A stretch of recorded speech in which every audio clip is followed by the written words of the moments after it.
Guys, gals, non-binary pals, welcome to another episode of War of the Shared Sun. I'm your humble dumble master, as always, the one and only Pudding Pastry, the farting tart, joined by my crew of, those people, those guys. Yeah. Hello. So, point Please, of order. please. Those is my last name. Yes. Point of order. We are currently 2 members short. Punk and Sarah are presently on the way. They are just running a few minutes behind.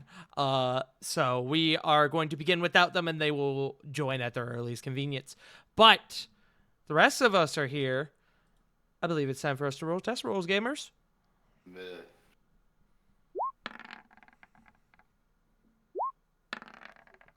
19. Ah, so close.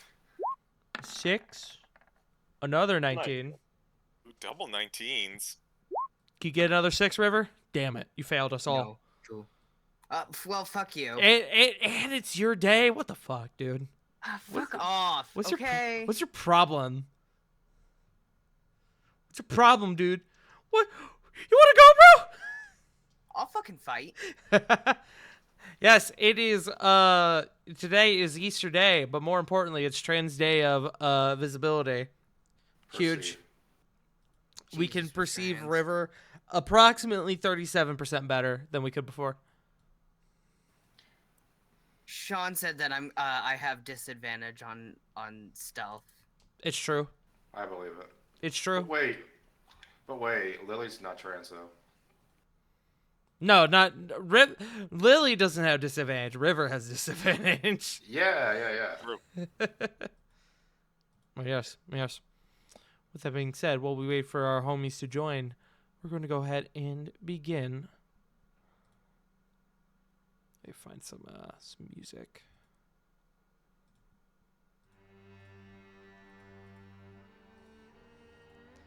Last time, following the lead of some sort of secret weapon within the possession of the Soul Deathrack's Bloodlord, Skull Worldfang, Exilia Regalia, alongside Zorn Prince, Cage Stoneheart, have infiltrated the bottommost level of Castle Mournestead via the means of a secret elevator.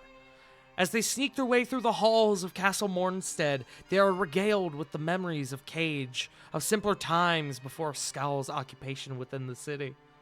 As the group proceeded to the northernmost part of the bottom floor, they began to hear unknown voices within a nearby chamber. That is where we return to our story. The conversation from the end of last session echoes forth once again. The several, admittedly pretty gruff voices echoes from the other side. The first one, "Why we're down here doing guard duty? We should be up there fighting, or down below culling the rebels." A second, calmer voice, more composed voice, replies, "Skull has deemed this place priority enough to demand guardianship. Thus we shall do so." Another voice rings out a third one. "Skull, he kills one measly dwarf, and Sunday his word is law." A fourth voice. "With respect, Yaros, we don't even know what we are guarding. Do not question Skull's leadership." The composed voice speaks forth again. "Of course I questioned it, but I will not forsake the future of the Daidojin, especially not for the sake of one's curiosity. The spirits named me World Shaman for a reason. Now I ask that you please trust me. Now, ready yourselves. This level has been infiltrated. They'll be here any moment now." I would like specifically the individuals native to Osteria, so that would be Sarah, Rovan, and Lily, to go ahead and make me history checks. Okie dokie.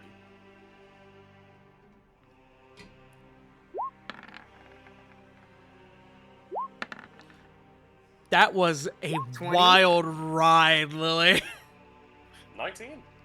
Wow, everyone's on the ball. Everyone is on the ball. Nat 20 for Sarah. Yeah. All of you pass. It is no secret. In fact, here, let me give you that name again. Didogene. It is no secret that minotaurs are something of a rarity in Vanna here. After most of the population was cold in the Second Age, the Age of Iron, in what was simply referred to as the Great Butchering. Back then, this sickly event was derived from the fear that most people had about minotaurs and their direct connection to the demon lord Baphomet and most faithful concentration. Sorry, I'm skipping ahead of my notes. And their powerful connection to the spirit realm. Clan Didogene is the largest and most faithful concentration of Minotaur in the Fierce Lands and Asterios as a whole, having hidden themselves away in fear of another mass extinction. Many of them are shamans, and the clan is led by what is referred to as the World Shaman, a leader who is directly named by the spirits of the realm and those who came before. The conversation continues. A fifth voice comes forth. What? Here? Are you sure? The composed voice echoes again, the voice of Yaros, who you all now know to be Yaros. I can sense their spirits. I do not know their exact location, only that they are close. It seems that you aren't the only ones interested in Skull's secrets. And as that conversation wraps, we go back to our map.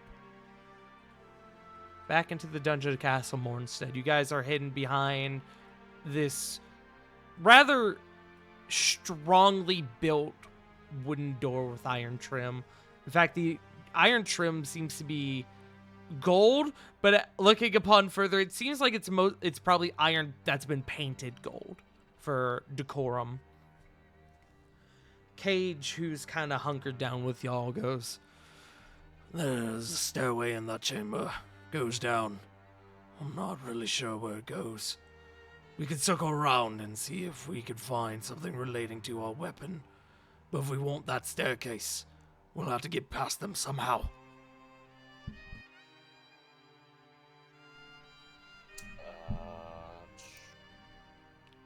Gonna be as quiet as possible, saying they know we're here.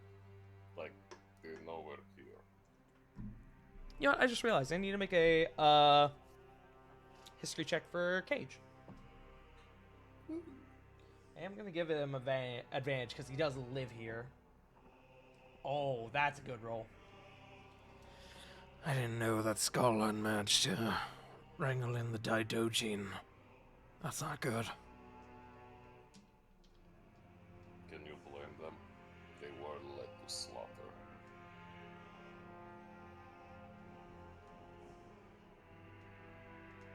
That was before my time. Before any of our time.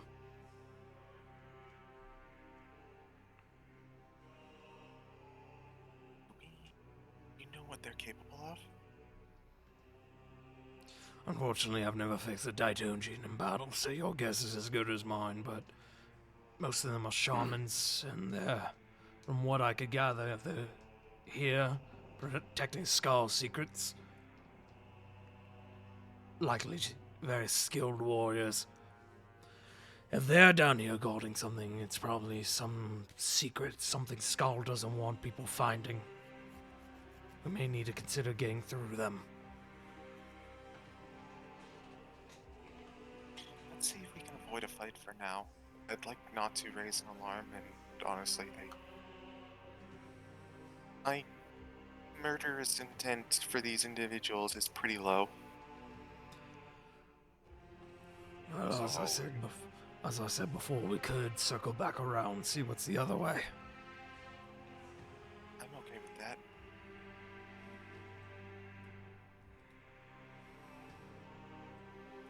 Anyone else? Ravon will nod. Perhaps we could block the door a little bit. I don't know, like put one of the suits of armor in front. Make sure it's harder for them to get to us. I'm making a roll here for Cage. Ooh, another good roll. if I remember correctly, the doors to this chamber open inwards. Ah, We could put something in between the handles, but that'd be the best we could do. Flit perks So? up. I think I have something. And she's gonna pull out the immovable rod. oh. So for reference with that, it would... So the way that would work is that there are two handles. It's a set of double doors. So you would have to finagle the rod to somehow block both handles. Which is quite difficult. Quite I very see. difficult. And dare I say impossible. Ah, okay. You could block one of them though, but that would still leave another one exposed. Yeah, so basically kind of pointless.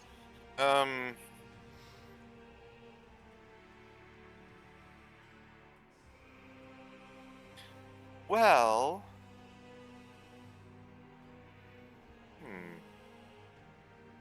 Would you say there's about 5 feet of door? Or like 10 feet of door? Like wide or Yeah, like wide. I'd say 10 feet of door. Okay. Pretty sizable doors.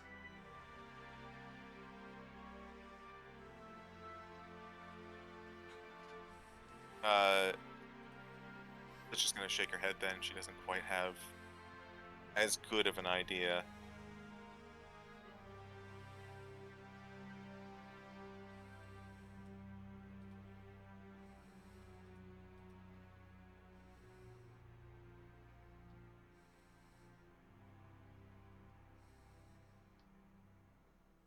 So yeah, I guess unless anyone has an idea to potentially block the door, stealthily I might add.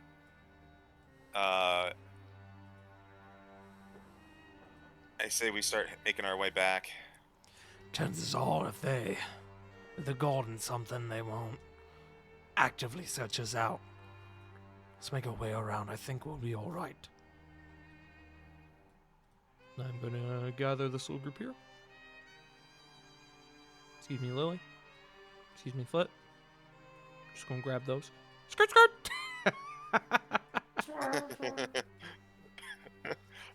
We'll have to do this stealthily. Now everyone get in the van. So, from what I'm gathering, y'all want to circle all the way back around. Is it safe to presume you're going back to the chapel and heading down that hallway to the right? Yeah, I think so. More than likely. Okay. Then here, I'll just make this simpler. Grab Drag. everyone.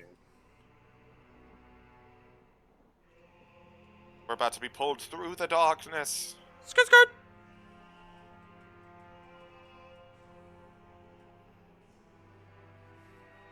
So, as we enter through here, how does Cage look? Cage looks distraught but focused. I will also remind y'all, just on another note, that I'll just use Cage for reference. Coming back to the center hallway that you guys exited into. I don't know if everyone can see that. I presume so. Yeah. There was a way south if y'all choose to go that way. Choices, admit, is y'all's. I'm just reminding y'all.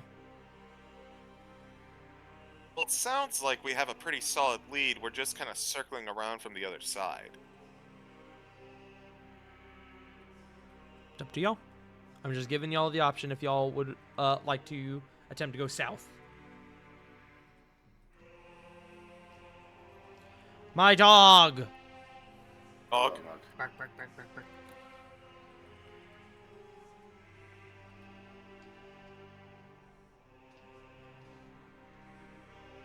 South is admittedly my gamer brain is kicking in and saying that we should explore everything before we go the way we know we're supposed to go, but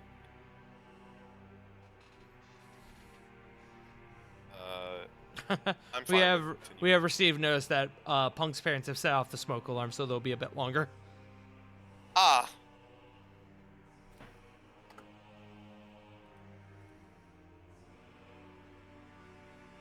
Gotcha. Unfortunate. We can make two.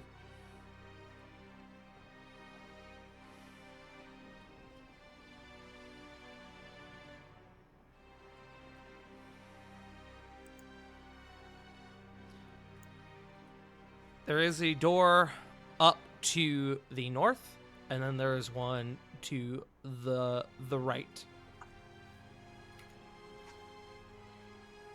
But we'll try to. I'm sorry. No, you're already talking. But we'll try to perceive, see if there's anything like sounding like guards on the other end. Make me a perception check.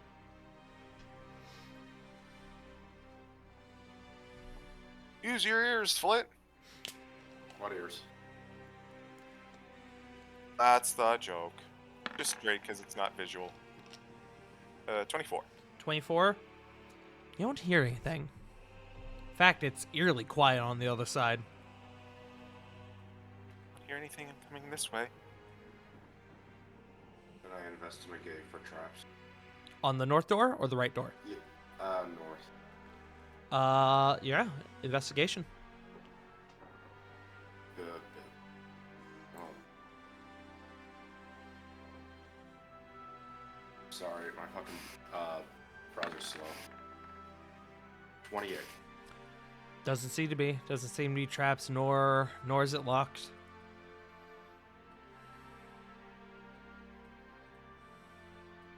I'm doing some reorganizing.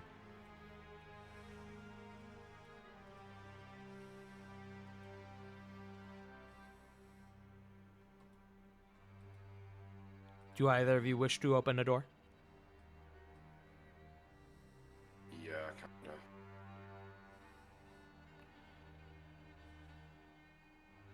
Yeah, Corvin will open his. Corvin, you open your door and it appears to be storage. Storage closet of sorts.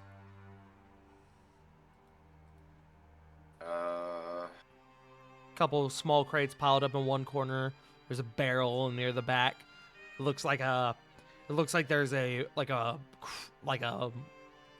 small box filled with old fruit. You can sort of smell the rotting to it, and then an empty bucket.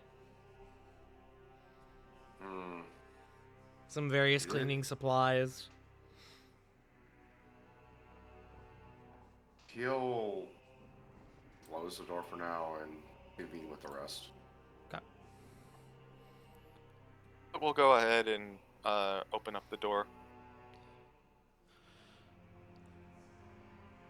Flit. You open up your door to a larger room. You notice that as you enter, there's immediately two cobblestone walls on each side. As you look across, you can see another similar sort of alcove. And with your passive perception, you can see that inside appears to be a stone coffin. Catacombs. My family's catacombs. We'll be respectful as we pass through. I thank you.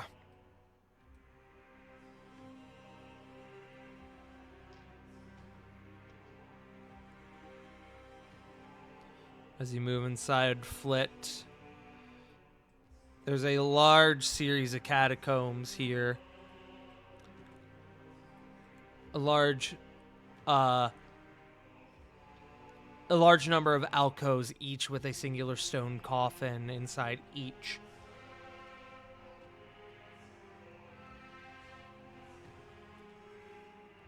About 15 in total.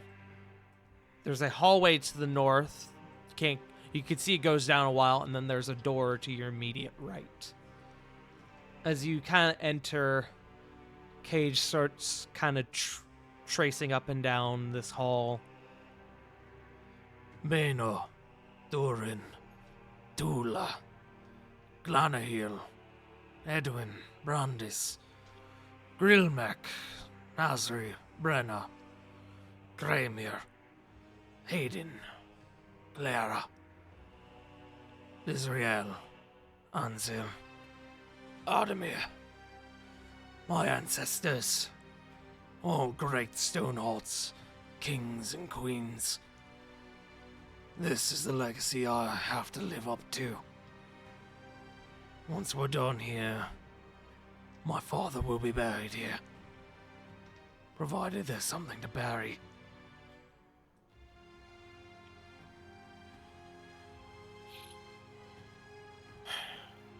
And you know what?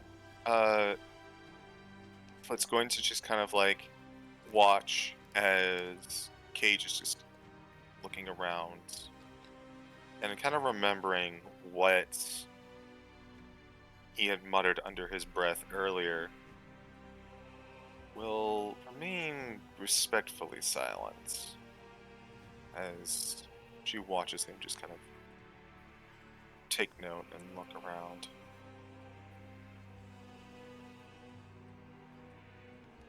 He just quietly paces up and down this hallway. And as he kind of makes his way back, he comes to about here and he looks at the door to the right before turning away from it after a moment. May I insight that? Sure. Roll insight.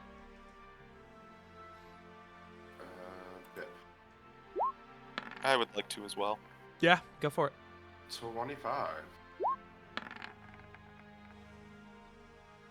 20.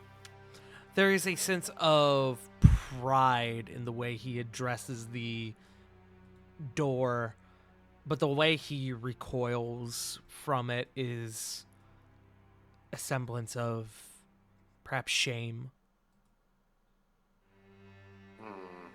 Slowly begins to walk away from the door.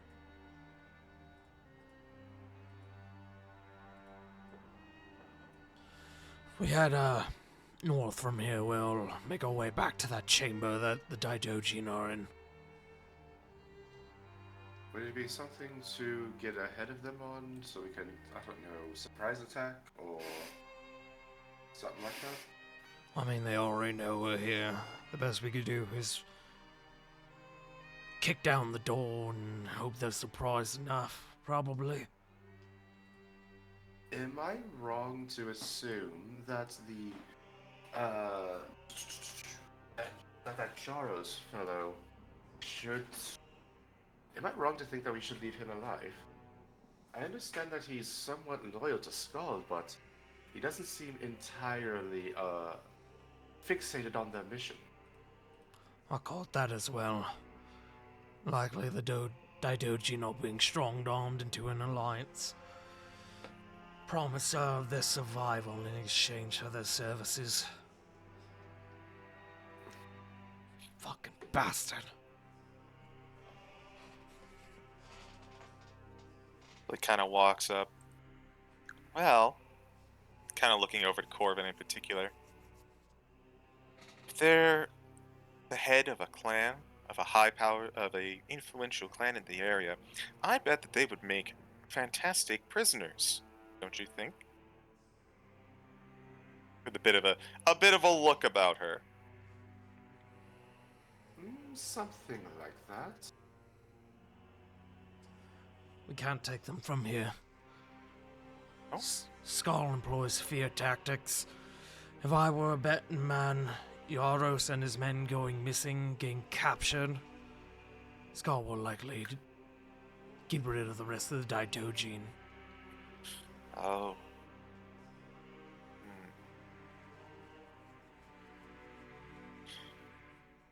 We might be able to think of something. Can't go easy on them, that's for sure.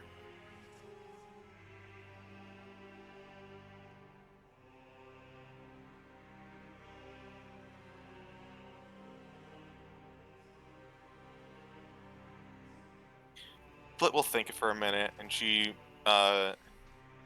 casually problem is that if we go light and leave them alive, Skull would also probably do the same thing. He might even think that we're in cahoots. It's possible. Like,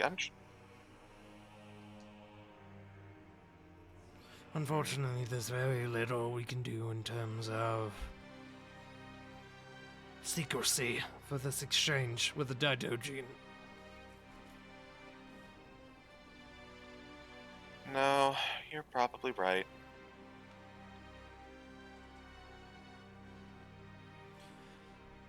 Hang on a second.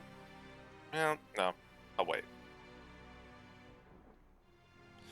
If Skull was to learn about Yaros and his men being defeated, he would likely punish them, but I doubt he would kill them.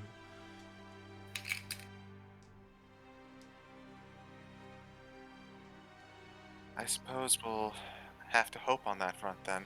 Skull isn't They are a still- dumb. Skull isn't a fool. He needs a Daidojin for a reason. I'm just here to determine what that is.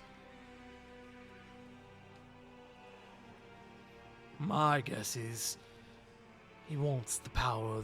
He wants to have the world shaman by his side. In that sense. Yeah, go ahead. No, go for it. In that sense, it's logical for him to be down here, don't you think? Away from dangerous positions in a very secretive spot. Keep him Kind of all away. nice and safe. Hmm.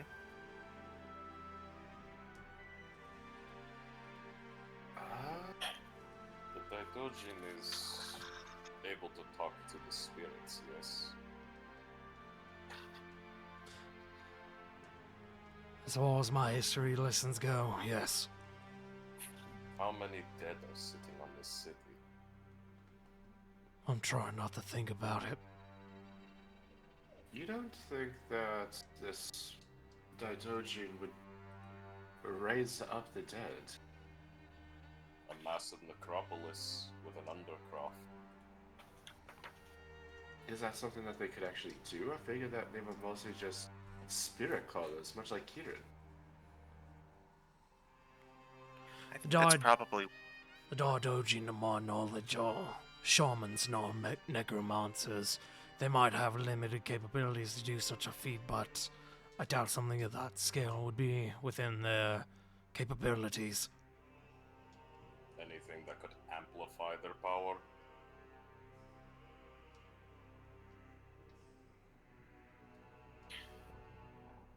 Your guess would be as good as mine.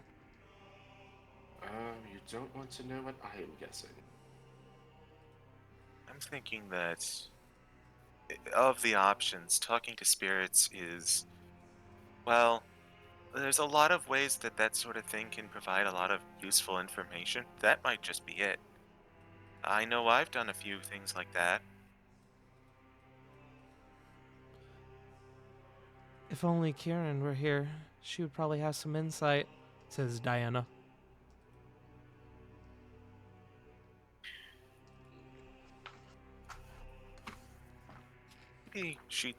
Maybe if things go perfectly and everything goes well, Kieran would be interested in talking with this world shaman. I bet they'd probably. What? Hmm? Oh no, I thought I heard something. No, you might have heard a noise on my end. Yeah, I think that was it. Might be interested in talking with this world shaman if they're still around. Still, if we take out these individuals,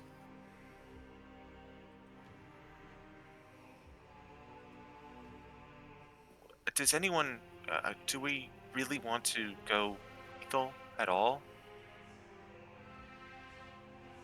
Not amongst them, mostly just for information purposes.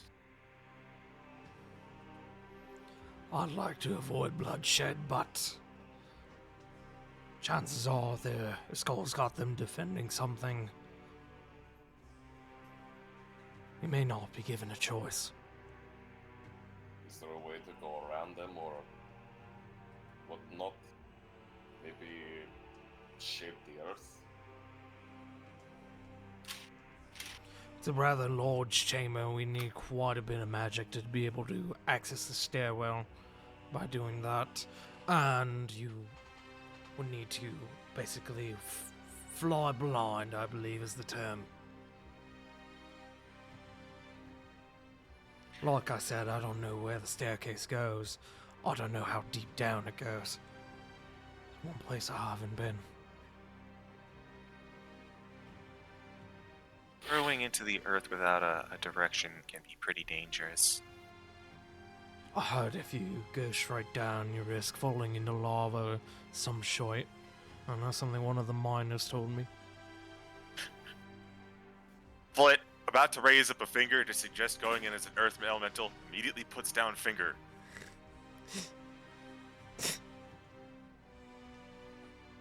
See, I got jokes. I can do jokes too, fuckers.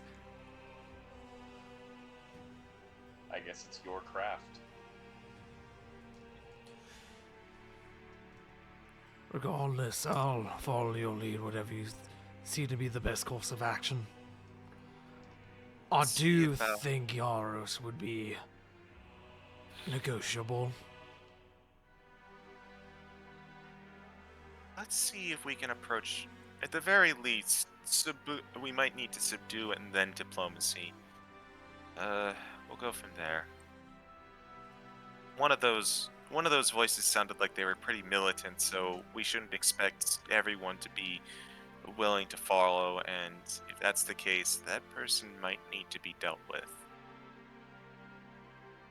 Just saying.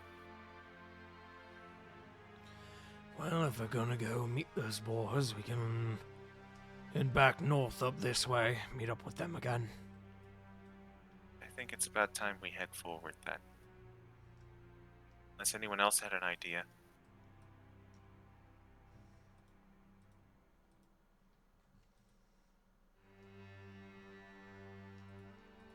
Sounds like a no to me, champ. But we'll head on forward. Alright, I'm just gonna scoot you.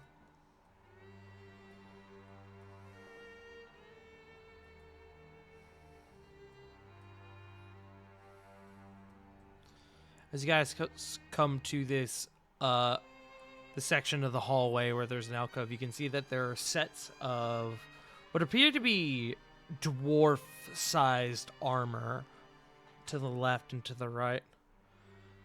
A lot of it looks quite old. Ancestral armor.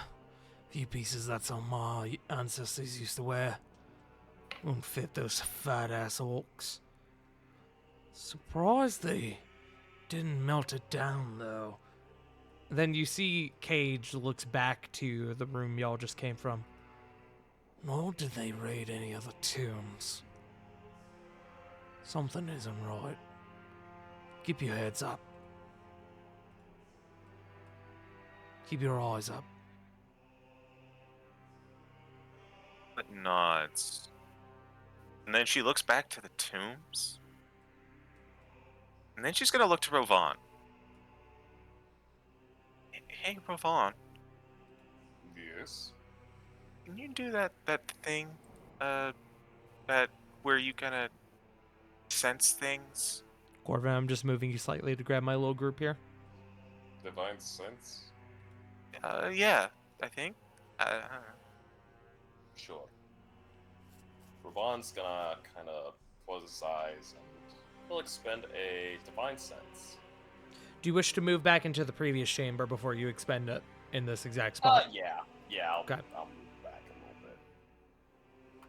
Just to at least. Go ahead and throw your Um, divine sense up. 60 feet? You detect no signs of celestial fiends or undead within 60 feet of you.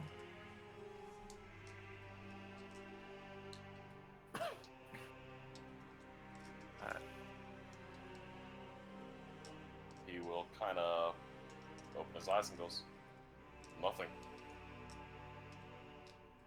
We'll Nothing nod fiendish, and we'll look nothing to undead. look. Oh, sorry. Nothing fiendish, nothing undead, no celestial, no desecration or sacred ground. Understood. Flit's gonna look over to Lily. Lily, you can do that too, right? Yeah. Do you want to go ahead and take a look? If we're gonna stumble into something, it's probably gonna happen pretty soon. Maybe give it another sense too. How far ahead are you wanting her to go? Not too far. Probably. Sorry. You guys do see coming up what appears to be another decent-sized room with a large column, similar to the ones you saw in one of the earlier rooms, the room that Cage described as planning to be used as an expansion for something.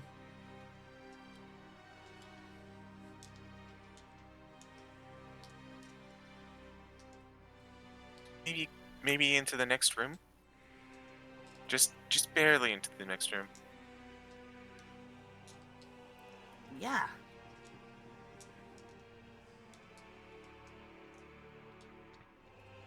Lily, as you enter this chamber, you see to your left and to your right a series of statues.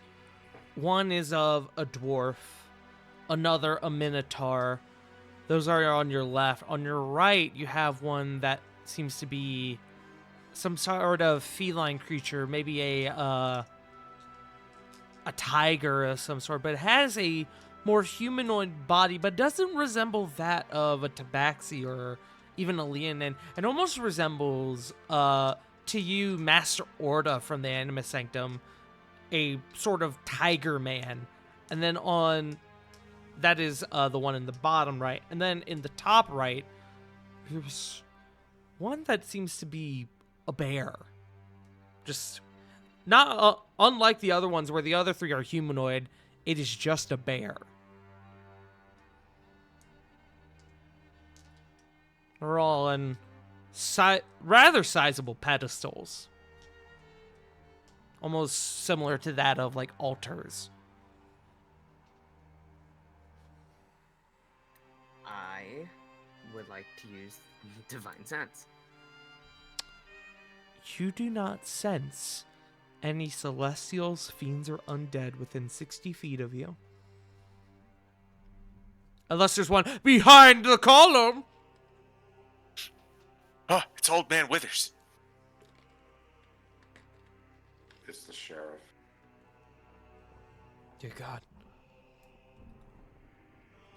Lily is gonna call out softly. I don't see anything in Divine Sense, and nothing came back. Also, But howdy, there's these howdy, Sarah. Statues. Hello. Hello. Quickly catching you up on what you've missed. The party has came to the... So, based on previous history checks, you, as well as Lillian, Rovan, and Cage, learned that the Daidojin are a clan of Minotaur who are, in a word, hermits. Here, I can actually give you the notes that I have on them again. So the Daidojin, I'm just gonna read the previous check word for word. It is no secret that Minotaurs are something of a rarity in Vanahir after most of the population was cold in the Second Age, in what was simply referred to as the Great Butchering. Back then, this sickly event was derived from the fear that most people had about Minotaurs and their direct connection to the demon lord Baphomet and their powerful connection to the spirit realm. Clan Daidojin is the largest and most faithful concentration of Minotaur in the Fierce Lands and Asterios as a whole, having hidden themselves away in fear of another mass extinction. Many of them are shamans, and the clan is led by what is referred to as the World Shaman, a leader who is directly named by the spirits of the realm and those who came before. Your party has since deduced that it's likely that they are not here of their own free will, their own volition. and you're currently exploring the rest of the floor before taking them on in hopes that maybe you can find another lead. But your party has sort of deduced that you're likely going to have to get past them. So your group is currently making their way north around the other side to head them off once more.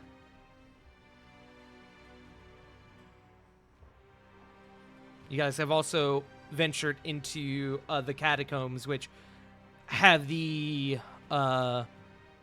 tombs of Cage's ancestors.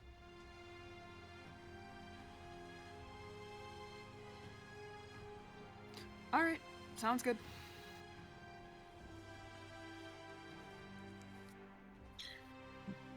But with really relaying this information about the statues, does anyone else move forward? We'll move forward. Yeah, so. So we'll Ravon.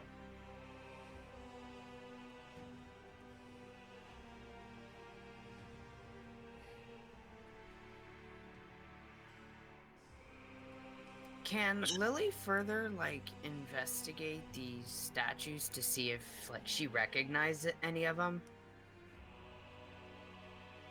What are you trying to recognize exactly?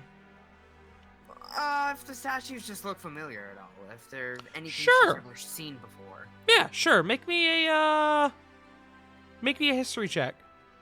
History or investigation for you specifically.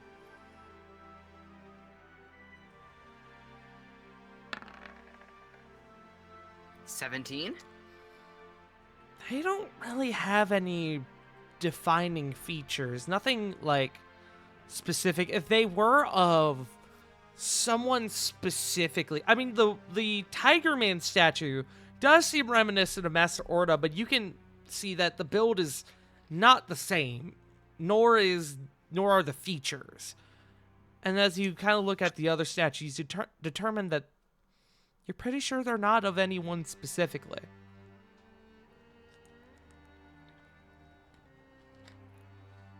As The Kate, statues aren't specific people. as Cage kind of comes up behind you as you're saying this. Ma used to tell me this, that this was a puzzle of some sort, that it opened some sort of secret chamber. Never could figure it out. Figured it was some sort of cryptic history lesson. Hearing that, Sarah would like to take a look. I'd like to investigate the bear statue. Roll Mostly me- looking for like any. I'm sorry. I was just gonna say, roll me an investigation check. All right. He's mostly looking for like any kind of like engravings or like anything like that. 26. 18. 26, 18. No specific engravings except for one spot. There's a rune at the base of the statue, and as you sort of trace your hand along it, it feels like there's a bit of give to it, almost like you could push it inwards into the statue. And as you kind of seeing this, you look to the other statue. You see that they have similar runes. The runes are different, but each one has a rune at its base. Does anyone here does anyone here know Dwarvish? No. Except for Cage, obviously. Nope. I can drop a comprehend languages, I think. Yeah, I can do a comprehend languages if needed. Choice would be yours. Yeah, may as well. Yep.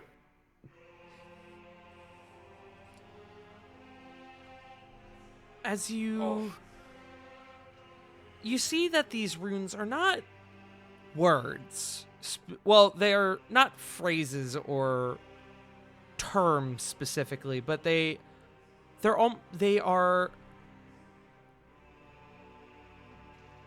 symbols. And the symbols with your comprehend languages, you're able to, with that and your investigation check, you're able to deduce that these 4 runes are the symbols for fire, iron, coal, and then there's one that appears to be a hammer. You said fire, iron, coal, hammer. Yes. So specifically, the dwarven statue has the hammer rune. The bear has the coal. The minotaur has the fire. And then the tiger man has the iron. Okay.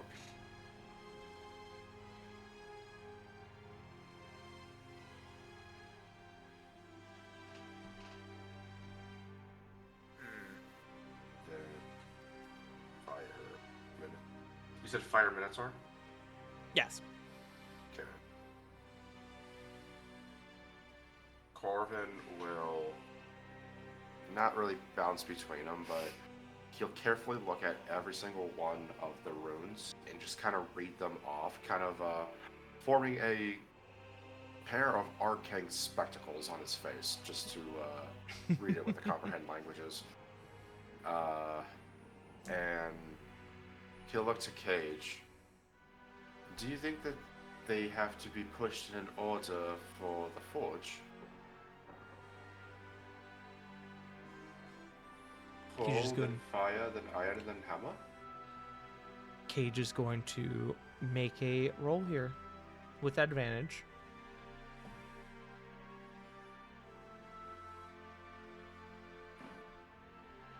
It's possible. Hell, I didn't even know that the runes could be pushed forward. I didn't spend a lot of time down here. In this chamber specifically. That is fair, but as curious as I am to solve this, I don't know what this will mean about our current trajectory, especially because we don't know if this will make any kind of noise or anything that would alert them to our position. I could cast silence. That might do it.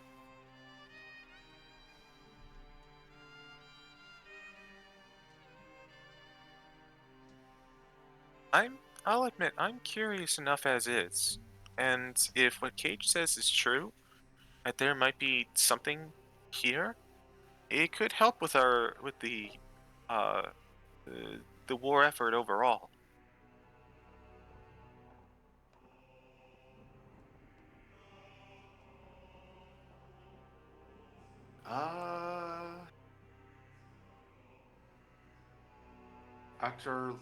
After hearing that, mostly to be just doubly sure, Corbin would like to investigate this little centerpiece in the middle of the floor.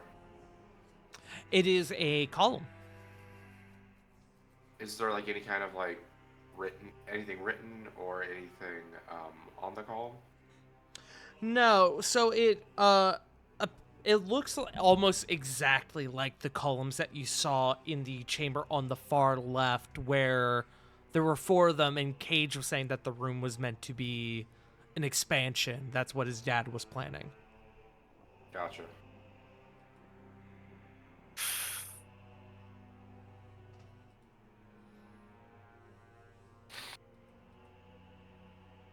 Alright, if we are willing, I'm unsure if I were to hazard a guess, I think we would just have to put them in order within a few seconds of each other. Probably coal first, then fire, iron, and then hammer.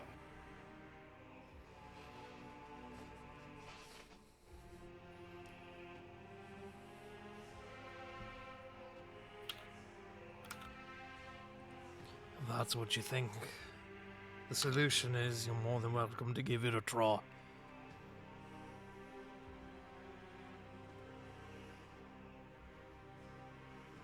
Well, everyone? I see no reason to not at least attempt it, especially if we put the silence up.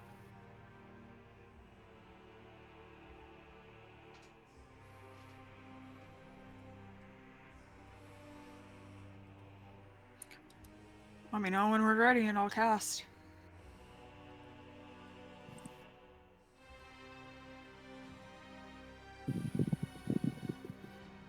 Uh, Corbin will point out where each rune is, what each one means, and then take a step back into the hallway. Corbin going, y'all do it. I'm just observing and managing. Sarah's gonna look over. Coward. I don't know what this will do. He's got a point. Could be a trap. Especially if we guess wrong. I'm still willing to guess at least once, though. And Corvin deems to have a pretty good idea.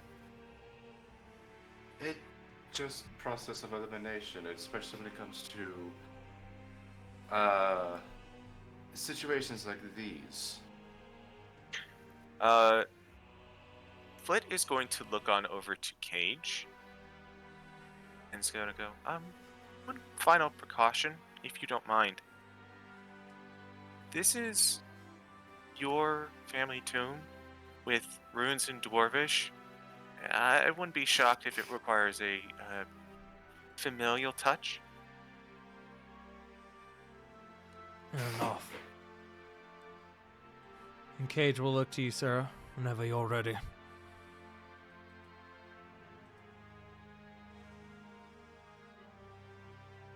Silence. Go ahead and measure silence for me again. Okay, just hold that up for a second. As the silence goes up, Cage comes over and he presses in the symbol for coal. Comes over here and he presses the symbol for fire. Comes here and he presses the symbol for iron. He comes here and he presses the symbol for hammer. Nothing seems to happen. Corvin, your passive Yes. perception, please. I believe it is 16. Yeah, 16. You hear a noise somewhere. It's not super loud, but you can definitely hear it. Go ahead and make me a survival check. Oh, fuck. 13? Sounds like it's coming from somewhere from where you guys came, somewhere further south, but you're not exactly sure where.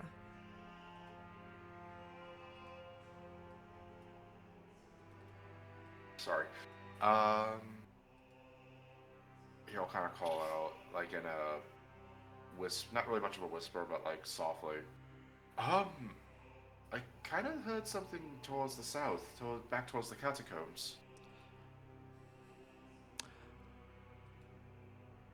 Y'all with higher passive perception would see Corvin saying something, but none of you would be able to hear what he's saying. Bop! Corey, though, right. having the ability to read lips, would take Diana's hand and the two would make their way out. Realizing the error, he's gonna make gestures of come back this way. Hey, so funny thing about silence, it's both ways. Yeah. True.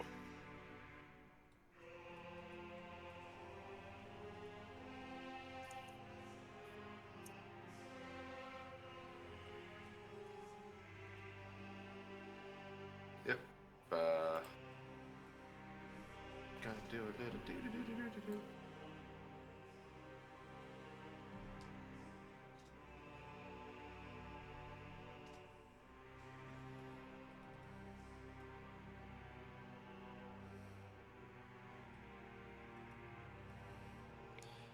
You guys begin to head back down toward the catacombs.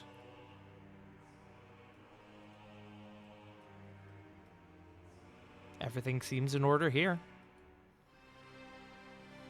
Do we still hear the sound, or was it just like there for a few seconds and gone? It was there for a few seconds. Corvin, it specifically to you sounded like the shifting of stone. Lily, you're going the wrong way. You're going the wrong way, sweetie. My bad. Okay, so No, that's what a scout does.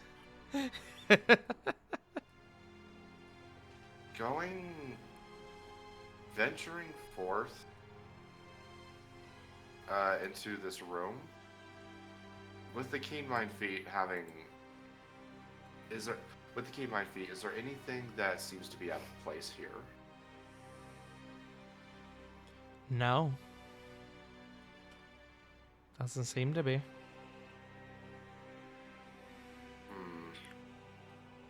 Let's Oh.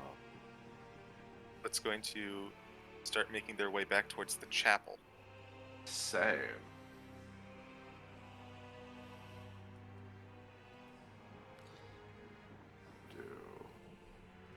Corbin would like to open the door to the north here. It is still just a closet. Beans. Once you guys, however, enter the chapel, you do notice, those of you with higher passive perception, for others you may not notice at first, those with higher passive perception would notice the wall back here by these large curtains has opened up.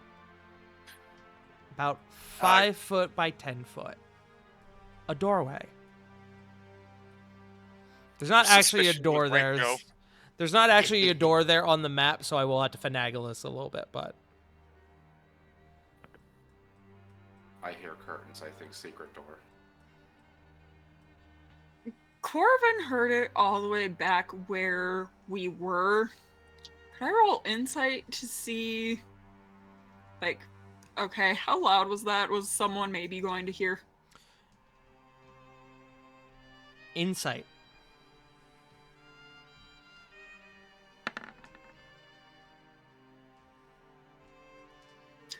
Uh, 30? You know Corvin has pretty good hearing. That being said, this is still quite some distance away. You're fairly confident that unless somebody up north with the Daidojin has very good hearing, you're not sure if whether or not they would hear it or not. If somebody up there has very good hearing, it's possible. I'm going to kind of do a little thing here, so everyone just kind of stand still for a moment. My hands are up. As you all begin to make your way into the secret door. It is a small hallway with a door at the end. I don't know what this is.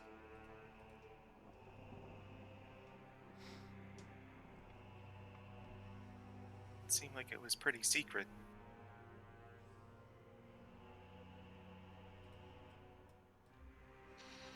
With it being that secret, investigate the door for traps. Sure.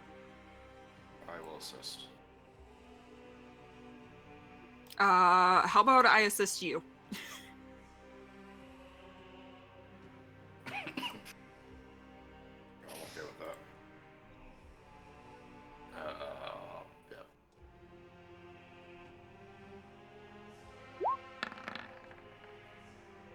How's a 32 do you? The door doesn't seem to be trapped. It is locked, however. Looks back to Thieves. Sarah. Thieves' tools. It's not possible for Corvin to assist with this, is it? Not when he steps back the way he just did. Cage will come up and assist, though. Sarah's looking back at the group. If this electrocutes me, I'm going to kill you. I mean, it happened with the one time. It would be crazy if it happened again. Flight casually walks over and plucks another hair from Sarah, just in case.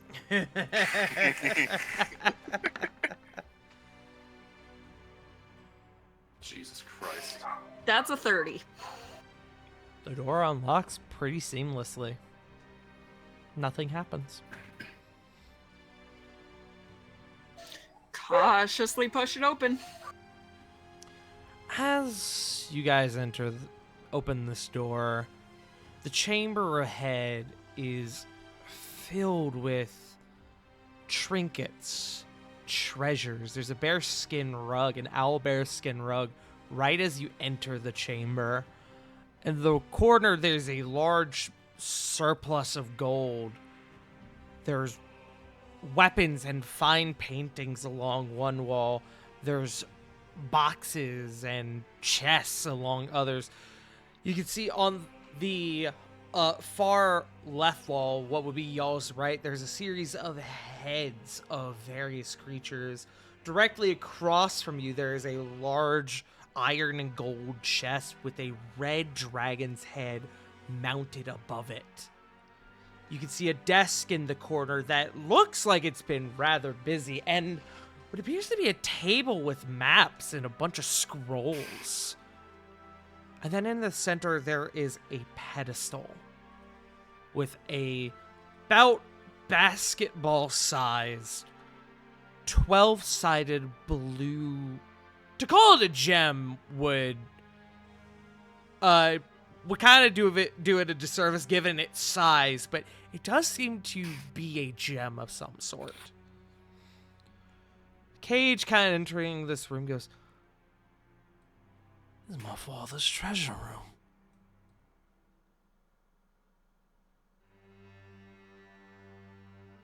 I always knew he had one, but I didn't know where it was. Well, it's now yours.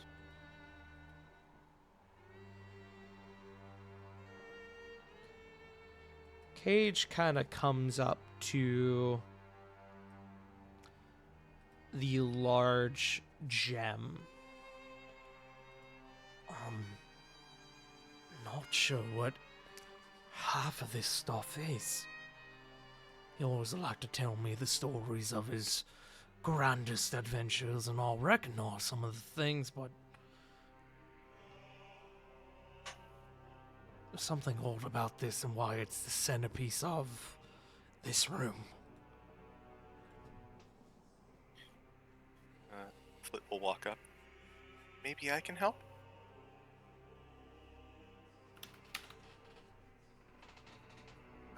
Flit is going to ritual cast Detect Magic. Check magic. That will take 10 minutes. Okay. You know what? I'll just go ahead and I'll cast it. Okay. As you cast Detect Magic, there are a number of things in here that are magical. The chest in the back, the dragon's head, several weapons on this rack over here. You can detect the faintest traces of magic in some of these chests back here, as well as a couple of the books on the shelves. And this gem in the center, whatever it is radiating divination magic. Oh. Oh, I see. Here. Okay. So Flit's going to go. It's definitely magical. A fair number of things in here are, and she's gonna look on over to the chest of the dragon's head. I also wouldn't touch that. Just a Yes, hunch. you do sense abjuration and evocation from over here, Flit. Question. Hmm. Does the carpet appear magical? It doesn't. It's just a very nice carpet. You know what, Corbin? Make me an investigation check. Investigate. 32. This is very fine material. This rug in itself is easily several thousand gold. I just asked because it looks like the flying car from Aladdin. I don't recognize that pattern anywhere.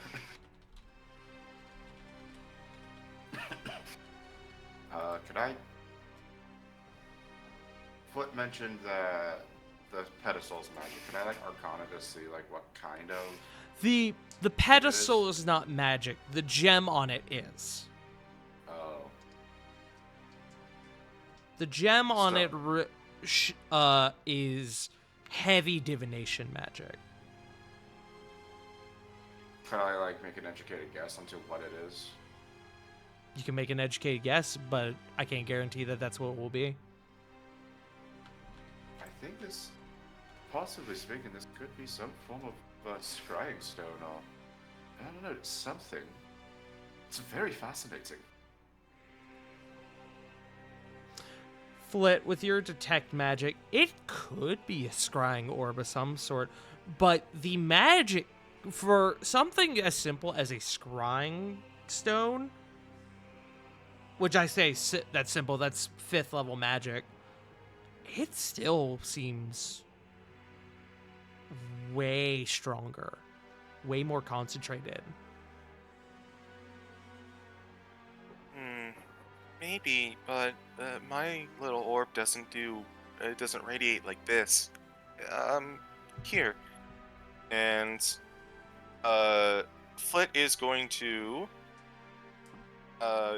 take a minute, flavoring, take a minute to buff out a section of this stone so that when they lick it, it doesn't taste like dust. So you're going to touch the stone. I already pot committed. Mm-hmm. Flit. Give me a moment. Uh-oh.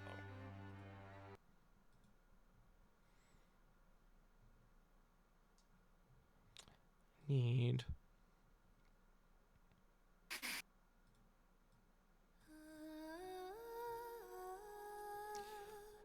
Flit. Your tongue touches this stone. And in a flash, you feel your senses pulled from this location. You are shifted miles upon miles. You are granted vision, sight beyond sight. You see a mountain range.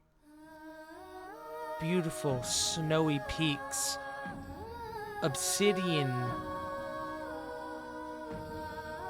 beautiful hills, sprawling lands. You're not familiar with this place you are looking at. You first think maybe it's Gaia, but the world is so vast, it's hard to tell.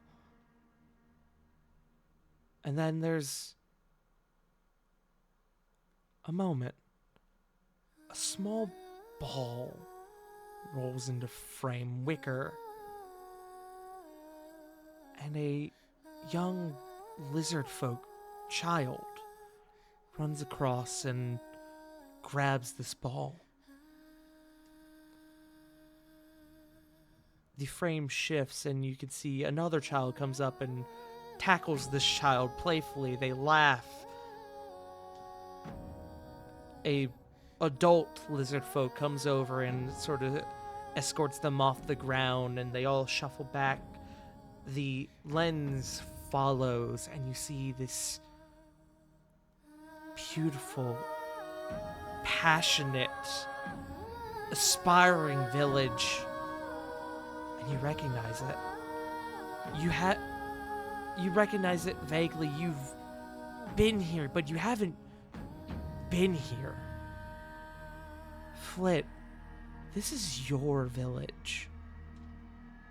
From a time long since past.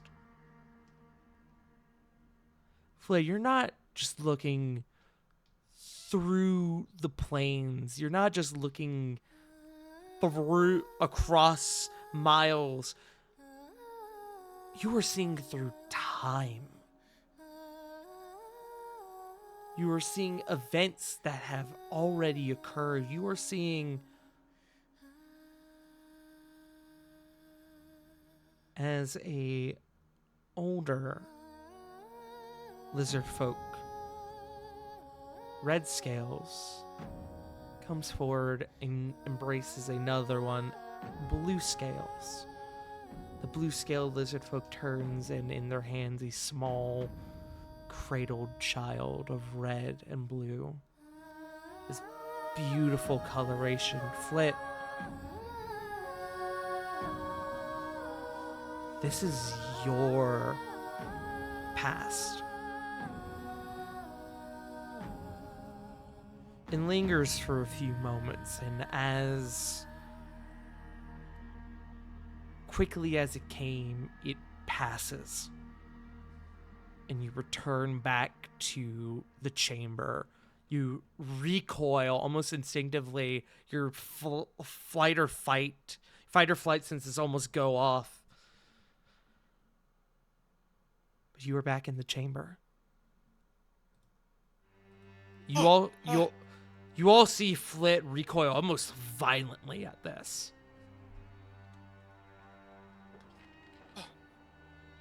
Oh my goodness. It's been about 5 seconds since Flit licked this crystal, this gem. Okay. What happened? Flit, identify. This object does not necessarily have a name, but its purpose is to look into the past, not just into your life, but the lives of your ancestors. It literally sees history. Then you think about everything you've seen down here thus far. Cage and his ancestor Dormir. Dormir was likely using this crystal to look back at his family's history, to see the kings and queens that their ancestors had become, see their reigns play out in real time. This is an unbelievably powerful artifact that you have just discovered.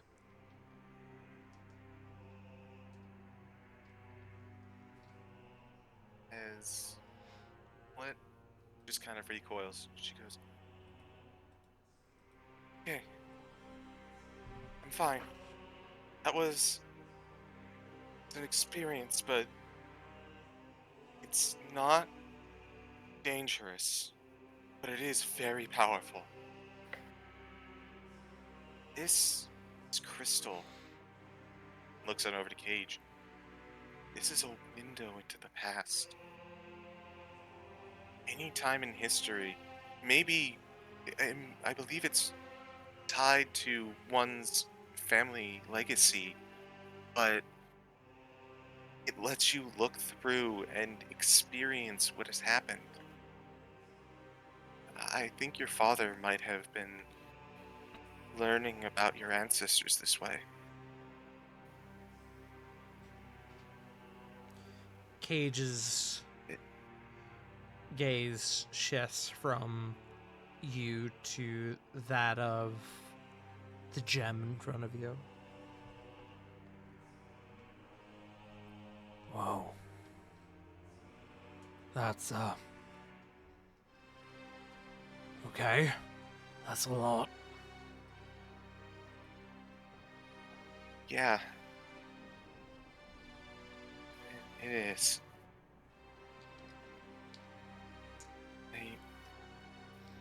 This is incredibly powerful magic.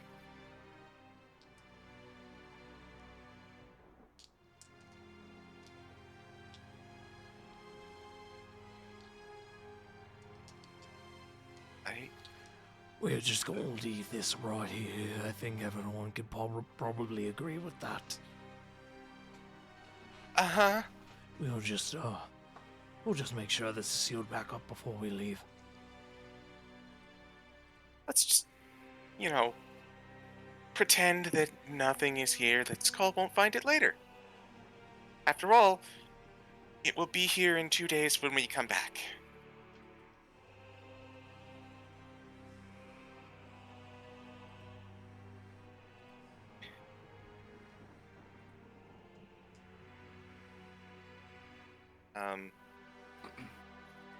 When Flit says that, she looks on over to Lily and Diana in particular.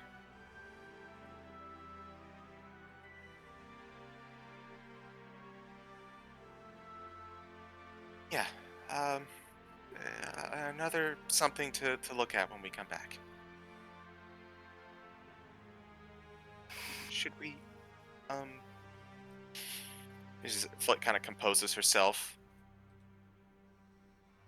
Should we look for anything more immediately useful to our current situation?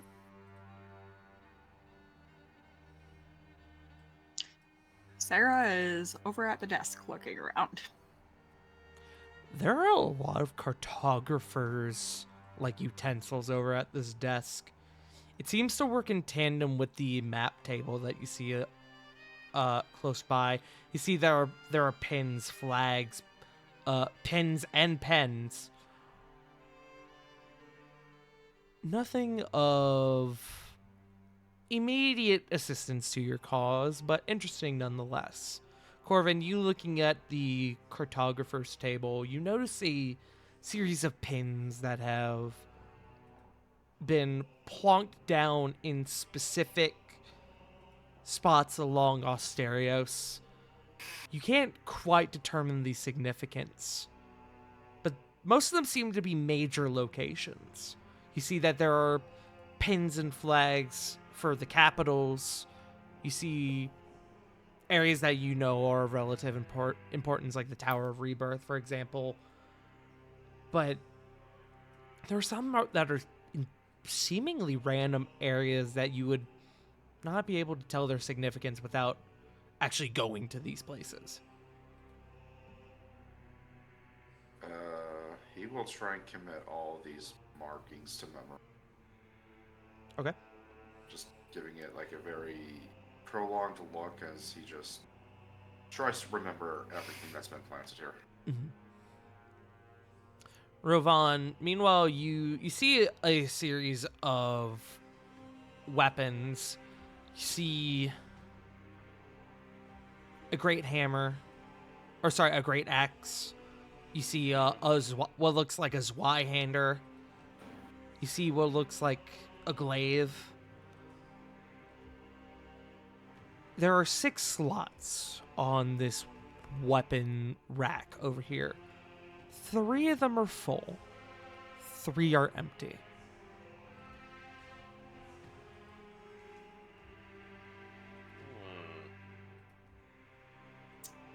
Anything that I can see kind of like the similarities between some of these weapons? In terms of what? Like with the great axe, the glaive, like would they be more for like longer reaching? Would they be more for two-handed? They do seem to primarily be two-handed. They also seem to be of dwarven make. Make me a insight check. Okie dokie.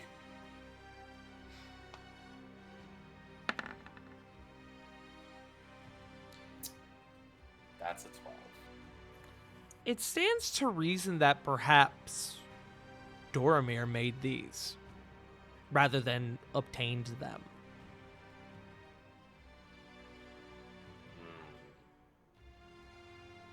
Gage. What's up? Gage will make his way over to you. Points out the 3 weapons that are there and the 3 that are missing. These look like they would have been specifically made. Your father, maybe, yes? My father was one hell of a smith. Everything he used was something that he made. Anything in particular about these weapons that you could tell? On top of that, the three that are missing. Making 2 rolls here.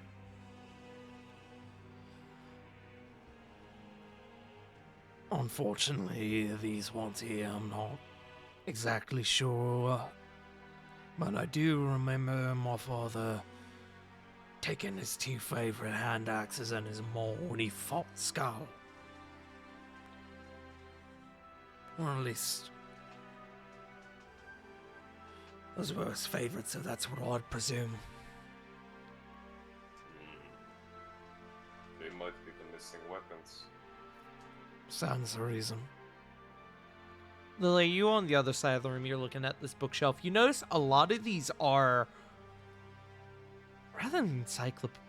rather than like novels like you saw in the other room. These are textbooks, history books, encyclopedias, atlases.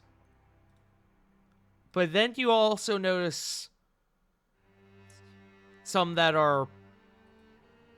You get the immediate impression that some of them might be spell books, which would link in tandem with Flit's knowing that some of them are magical.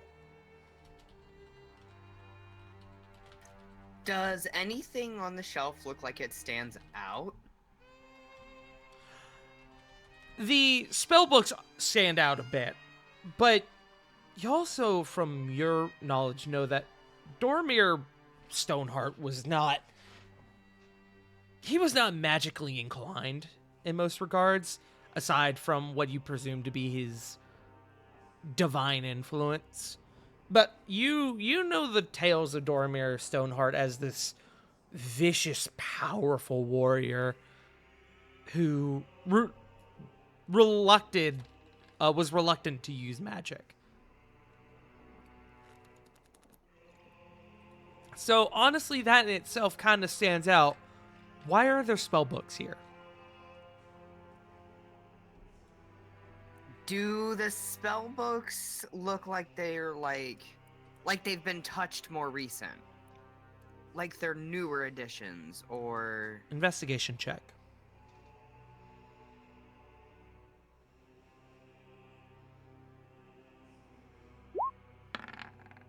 $19.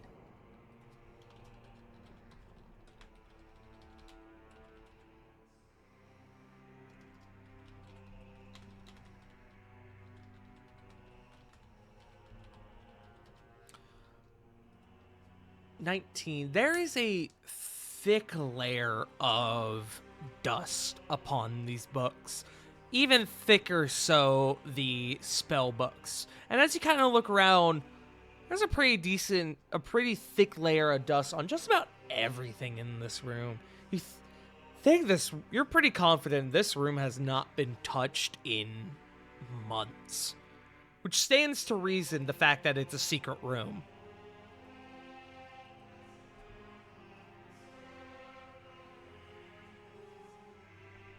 There's spell books over here. It seems a little out of place. Good roll from Perhaps- Gage. Go ahead. Perhaps it's confiscated. You're likely right. I'd like to collect the books of the mages he'd slay. I remember he liked to tote about some blue fucker whose spellbook he took. Blue fucker, huh? Yeah, that's what he called him. Don't know much beyond that. Drat, because if that were the case, which book exactly would you know which book it was?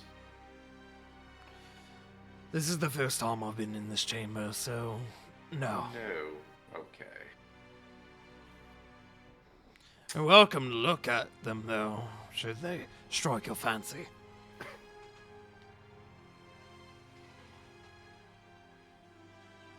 Hey, Tart. Hey, Joe. I would like to look for, like, if it's the same blue fucker that I'm thinking about, could I look and see, like, if I could find some very familiar handwriting? There are it's quite a significant series of spell books. You potentially could, but it would require time that you don't presently have. Okay. Something for later, then. Something for later, potentially. But you're familiar with books. It is, provided you have the time, likely something you could do. You could investigate into.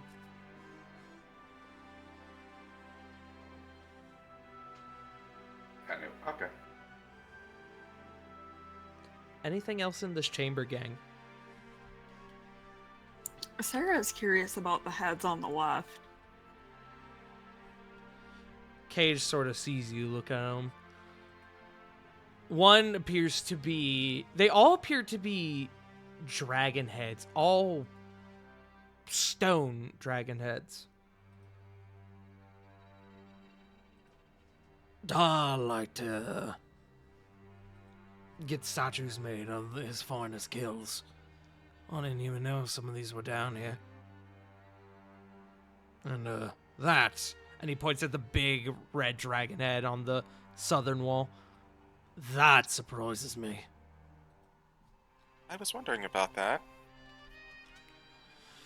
Yeah, I'd like to tell us the story about this red dragon he and his party slayed years and years ago. Can't quite remember the name, but he often called it one of his favorite fights. Said that was his first death.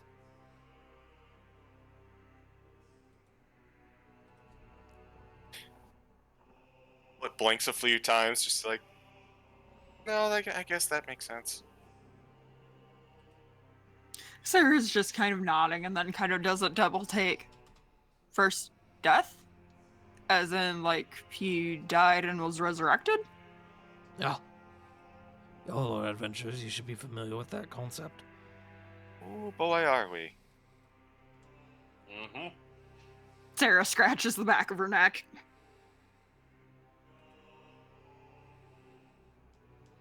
I wonder if they give free Sundays when you die for a second time. You don't get the joke.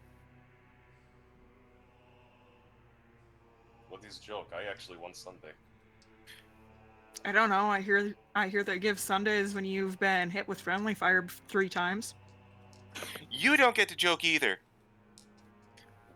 Where's my Sunday? There's my respect. Makes a mental note. Get Flit a free Sunday. Punk, were you able to find the party on the map, by the way? Someone dragged my token with y'all. What? We are way down at the bottom. Yeah. I see my token. Okay, that's why I was asking. Ah, okay. Here. What do you mean? Find my token. It's with the party. Yes. Yeah, I was making sure you found your token and therefore the party. Bites you, bites you, bites you. Fuck you. Here. I just feel like I get my glasses. Hold on. Before I open any of these boxes, does anyone want to check for traps? Sure. I think those aren't magically inclined, but there might still be traps. But is kind of looking on over in that direction. Better safe than sorry. Oh, there was some detection of magic. I apologize. But it was light stuff. I don't think it was heavy like.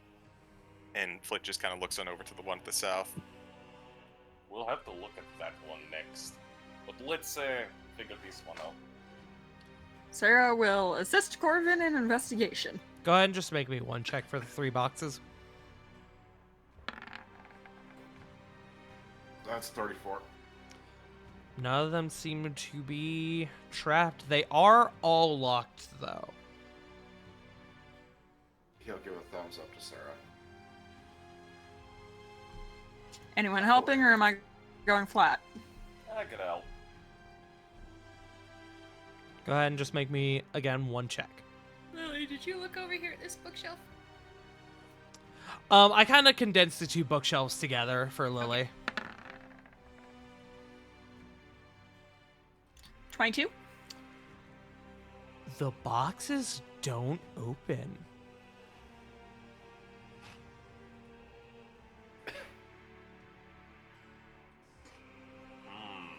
They are sturdy.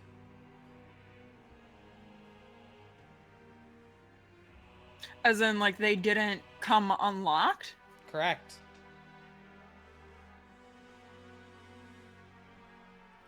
That's... Okay, these are a little bit more difficult than I thought. Old school method? No, not yet. Please don't break anything in here. Would I be allowed to try again, Tart? You would. It would be at disadvantage, though. Okay, so would that be normal since Ravana's helping? Correct. You can do it.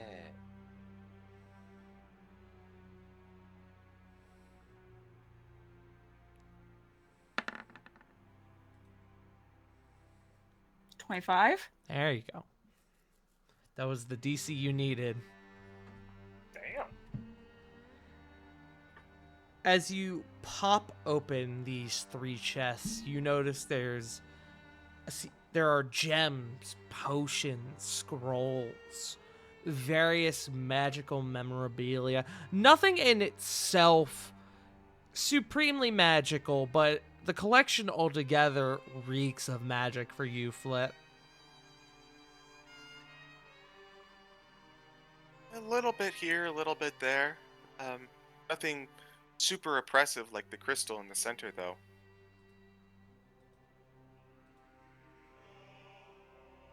Hmm. Any of them look like health potions? Investigation check. Okie dokie. Actually, Arcana. Sorry. They're both. It's the same either way. I'll give you Arcana with advantage because y'all have seen plenty of health potions before. That's a 9. You're not sure. Maybe. I don't know what any of these are.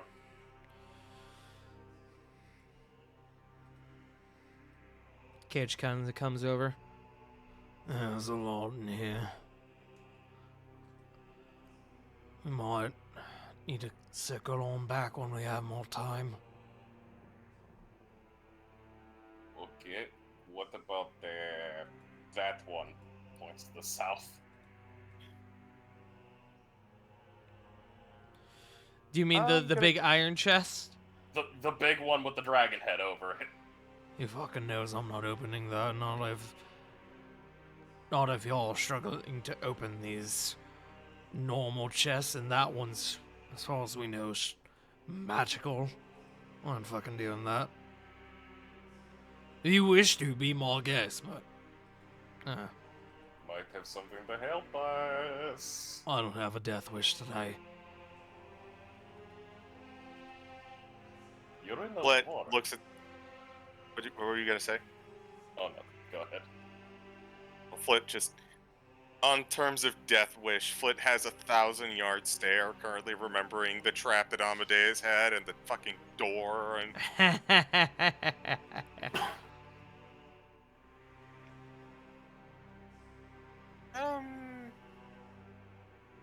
I don't know. I'm kind of with Gage on this one.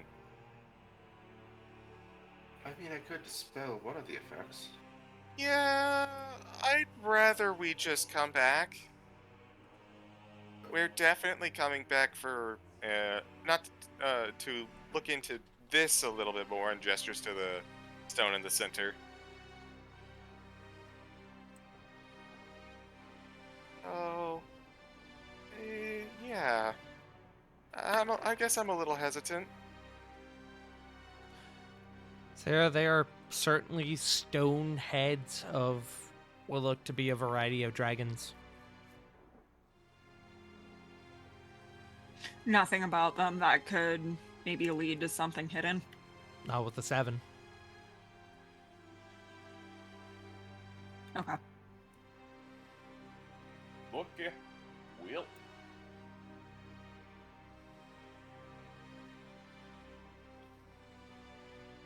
That's just my opinion, by the way. If anyone else wants to go for it. Can we dispel both of them? Maybe? Something like this might be double trapped. I can only do one with dispelled magic, but somebody else has the spell prepared or anything like that, so they can just do it as well. I have it. Sarah's not touching it, but she will just look and see if there's traps outside of magic.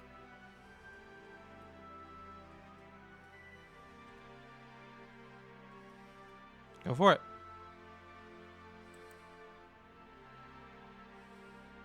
Uh, 14? 20 would have been nice.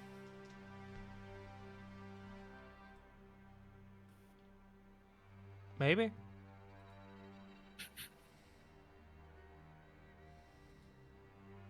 I will give you advantage with the report that Flit said with it being magical.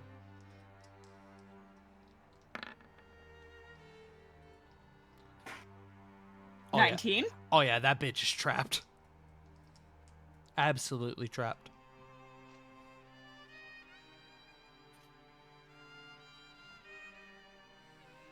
It's for sure trapped. What kind of trap? That's a good question, isn't it? Okay. It was worth a shot. You didn't meet that, DC.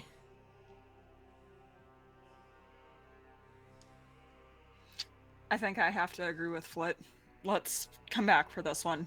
That's most definitely trapped outside of the magic. Hey, Corey. Hi. What are you doing at present?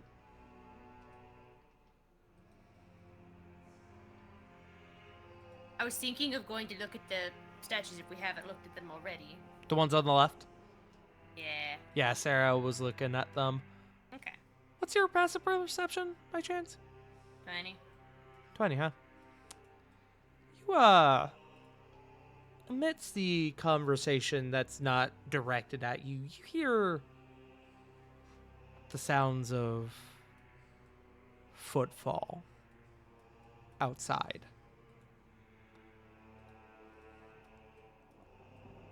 Several sets of footfall. More specifically, it sounds like horses or maybe cows? Almost like Hooves. hooves. Oh, shit. Guys, we got something on the way. Several somethings. With hooved feet. Daidojin. Oh, fuck. They probably left the door We're in open. trouble. Yaro's probably heard it. Fuck. I didn't think they had that good of hearing. I Have an mean, with idea. a title like Wildschirman, he probably has pretty fucking good ears. We've also been mucking about in here long enough. He probably caught on. Well, we should finish up and get going. If we don't run into them first. You know how all to get in. hear from down the hall, back in the chapel, you hear a voice call out, Hey, there's a door open back here. Whose footprints are these? Oh, fuck. Brace for combat. Yeah, we hide. No. Where we gonna fucking hide? In a dead end? We can fucking ambush them when they put their head in. Let's go meet If them. it is the Daidojin, maybe we can negotiate. I have a question, Tart. I have an answer. As they're coming through that door, do we hear the crashing of glass? No. You sure Damn, we don't. came through a different door.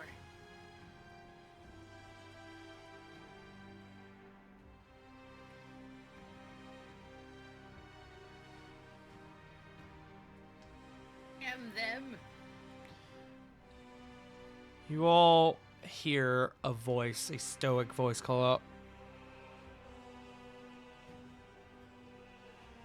I'm not sure who specifically has found their way into the depths of this chamber, nor found the secrets belonging to this house, but I suggest you show yourselves.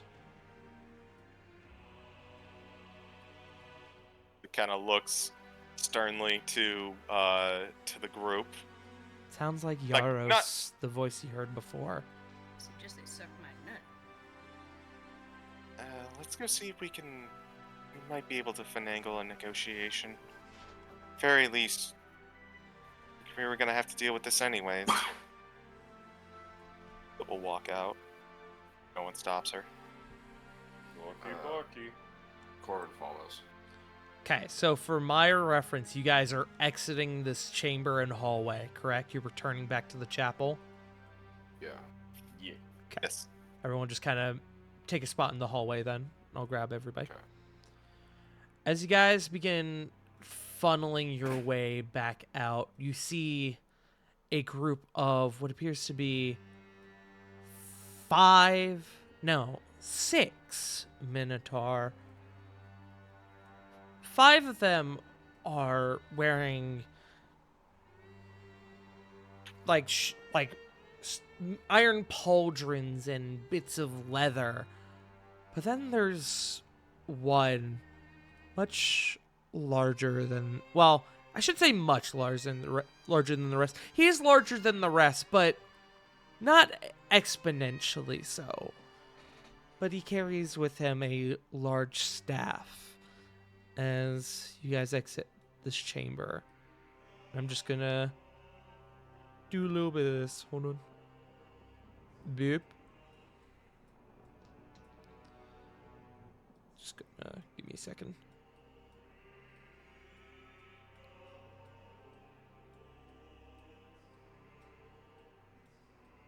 Them's big boys. Them's are big Yeah, boys. it's They're fucking minotaurs. huge, dude.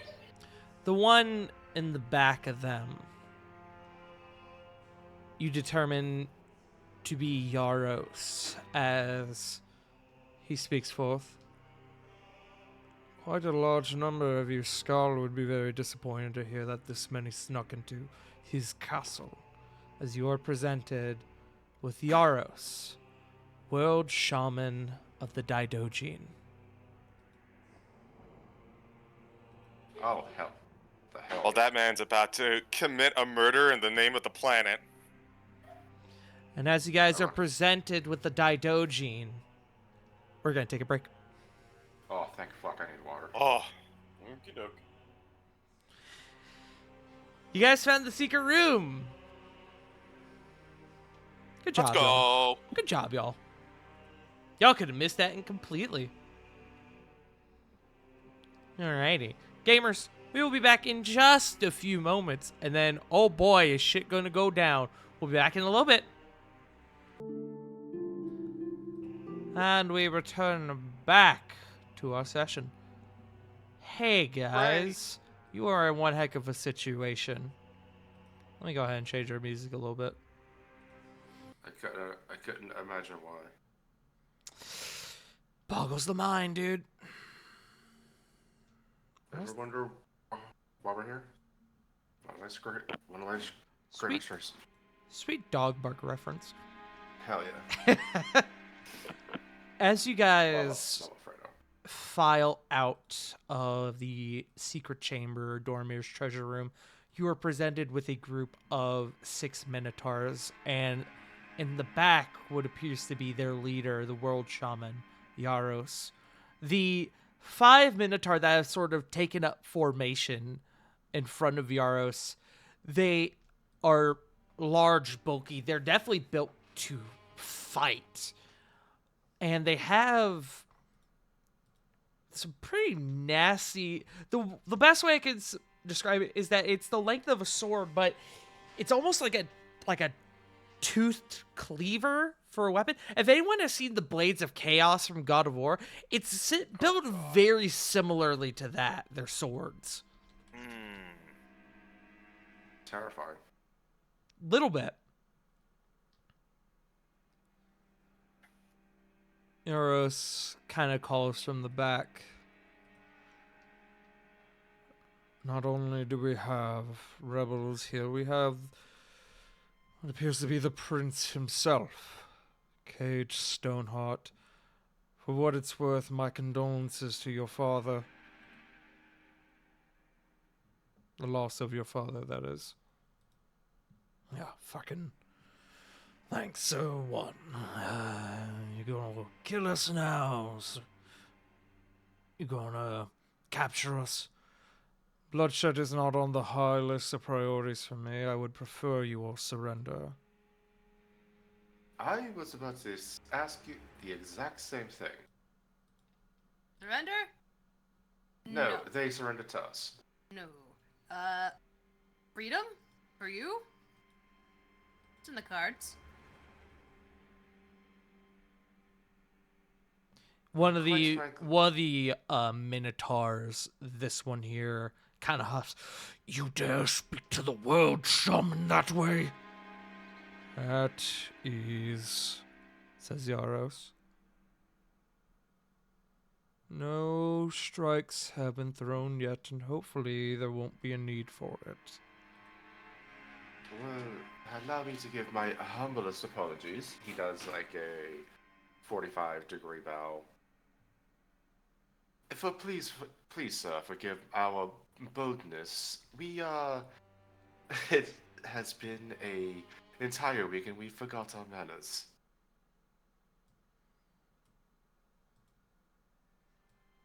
We just really don't want to have this fight, especially with, well, understanding your guys' plight and all of that.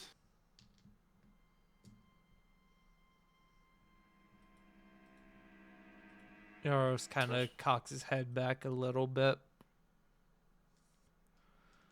If you come quietly, I'll make sure that Skull is somewhat merciful. As merciful as he can be. Unfortunately, you and I both know that's not going to be anything close to mercy, just a quick death or prolonged torture.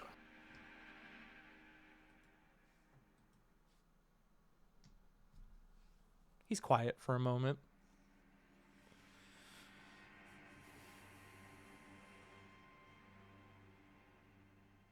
I see that my men are not the only ones with interest in Skull's secrets. It appears, as he kind of looks around a bit, you've already discovered one.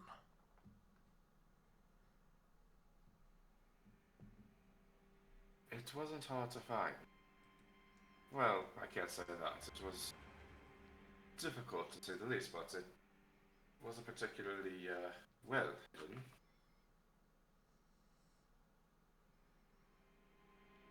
I presume that asking why you are here is a foolish question.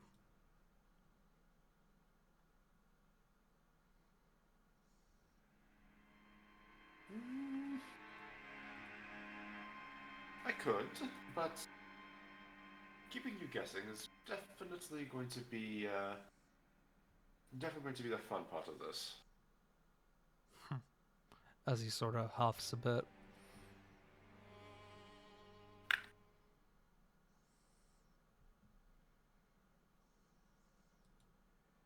Listen, we know that this whole situation isn't as favorable as probably you all seem fit. I mean, you are the last of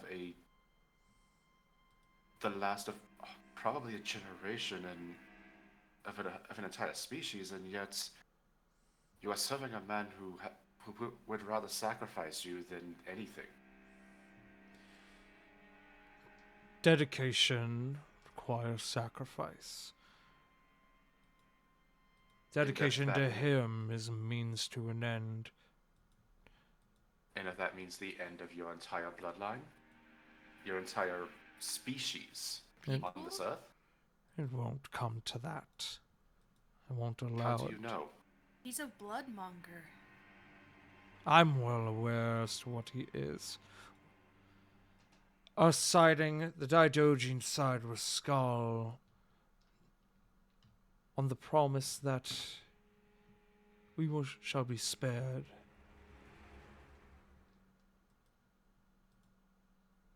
Spared from Skull or spared from who he serves? He eyes you a bit.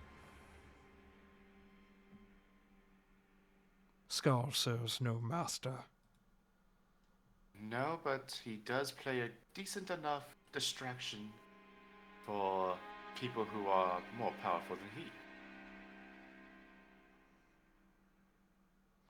Another Minotaur huffs. Yaros, this conversation is getting nowhere. Just let us be done with them. No. The Daidojin have never been the first to throw fists. We will not change that today. It appears as though we're at a standstill then. It seems so. Are you going to come quietly? We could come over here and we could have tea and discuss more. Be civil. Or liquor. He has a barrel, and she points at Rovan. We can put anything you want in there. We can put juice, water, liquor. Again, this Wine? doesn't have to come to anything. Another Minotaur huffs. Yaros, they're mocking us! They're mocking No. you! Okay. Look. Neither side wants to be the first one to throw a And I punch. thank the gods you are in charge, Yaros. She says, pointedly looking at the one who is like, she wants to shut the fuck up. Gonna try stepping a bit. You have loyalties to Skull because you believe he will do what is right to keep your people safe, whether it be through normal means or through strong arm. What you don't understand is, even Skald takes orders. On top of that, weigh your options carefully. We can be civil, we can discuss, or we can fight. You are fighting against a group of people who have handled much bigger threats. Think You don't- very reasonably. If you don't think that he answers somebody else, how else do you think he got his great beast? Surely something like that doesn't take intuition and drive to tame.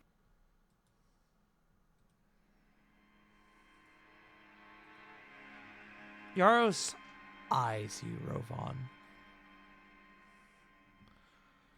The symbol emblazoned upon your shield. The sign of a bull. To some, it would seem as mockery. To others, honorific.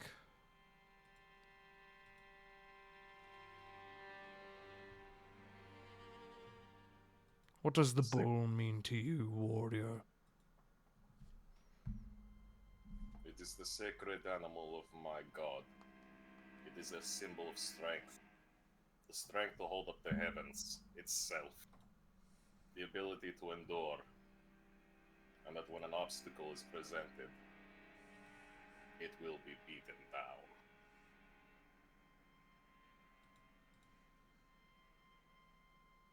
He nods in response to that. It's pleasant to speak with someone who doesn't come off as condescending. I thank you for that. Well, not.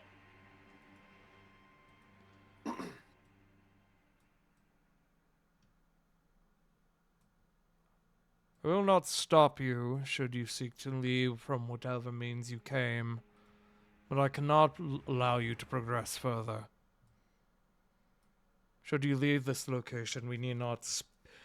No blood shall need to be spilled, and no report of this need be given to Skull. Please do the sensible thing. I ask you, I beg you. Please return to where you come from. May I insight this? Go ahead. May I as well? Sure. Anyone who wants to. Okay.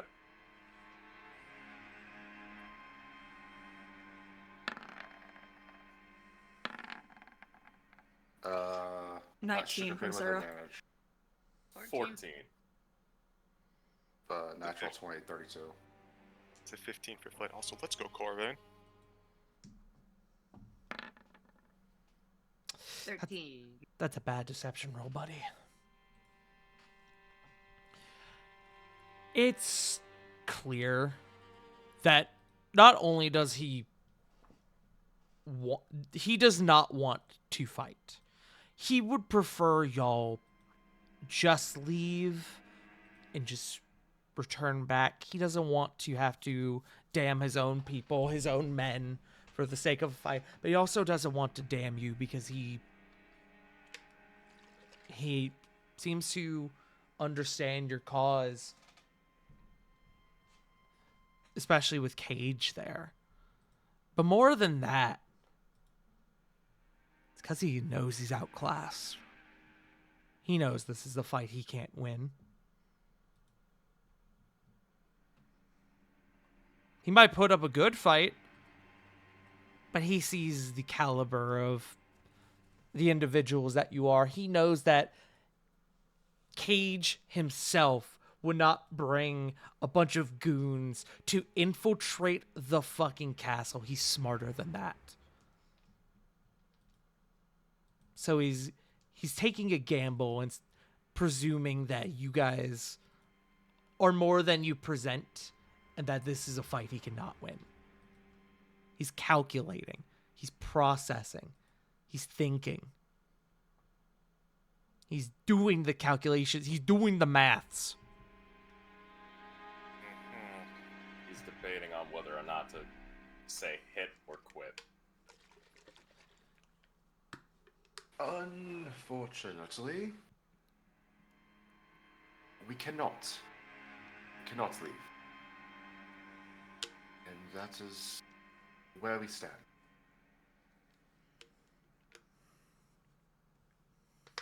May I ask something of you? He looks to you, Flip.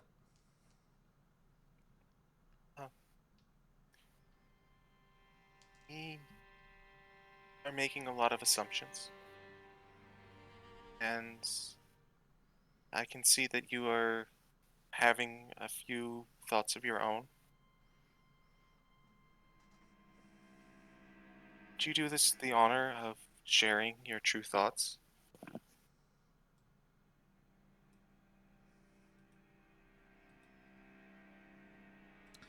Persuasion check, Flip.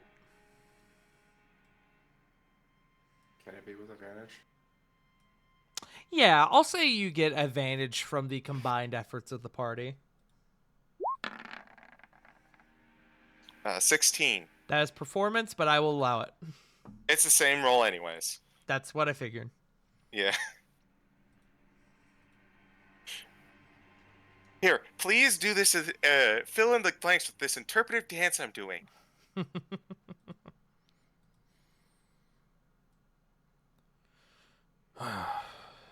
He lets out a sigh. One of the Minotaurs kind of turns to him. Yaros, what should we do?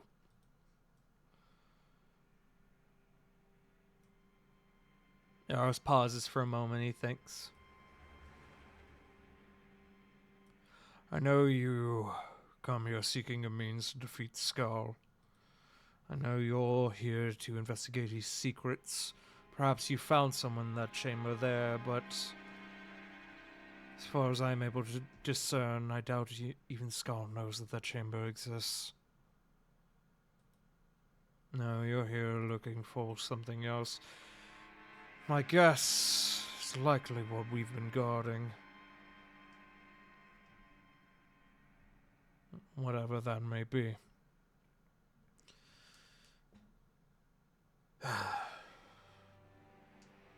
See, I am at an impasse.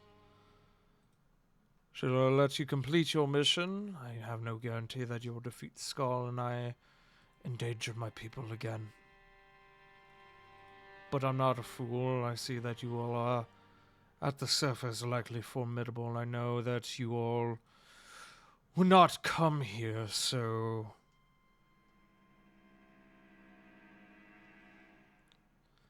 What's the word? Foolishly. Willy-nilly? Willy-nilly. Sure. So based on what I can gather, you all are quite formidable, and frankly, I'm not sure we could defeat you even if we wished. At that, a few of his men look a little disheartened at that as they kind of turn to him. Arrows. Corey's ears kind of drop. She's like, we would be really sad, and honestly, I'd probably cry if we had to fight you. So, you, As he looks to you, Corvin. you with the silver tongue, make me an offer.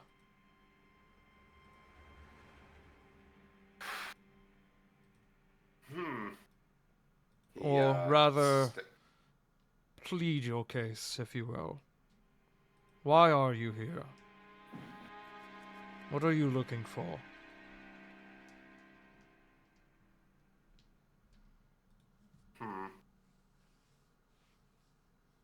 Above game. I have a stupid idea. You have a stupid idea. I love stupid ideas. Yeah. That's half of what this game is. Not this game specifically, Yeah. but D&D in general. Yeah. Okay.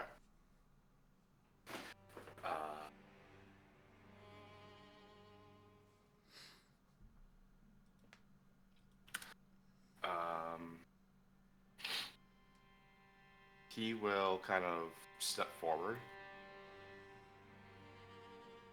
to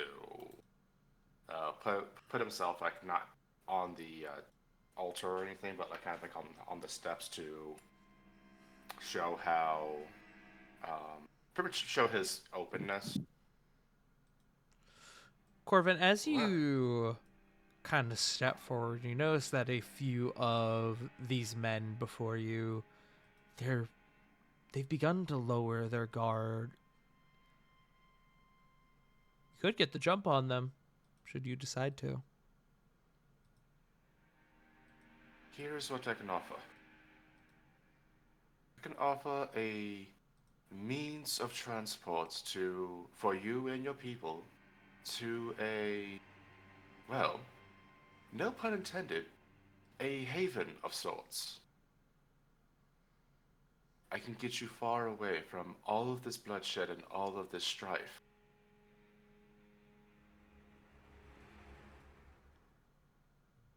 And all we ask is that you just let us through.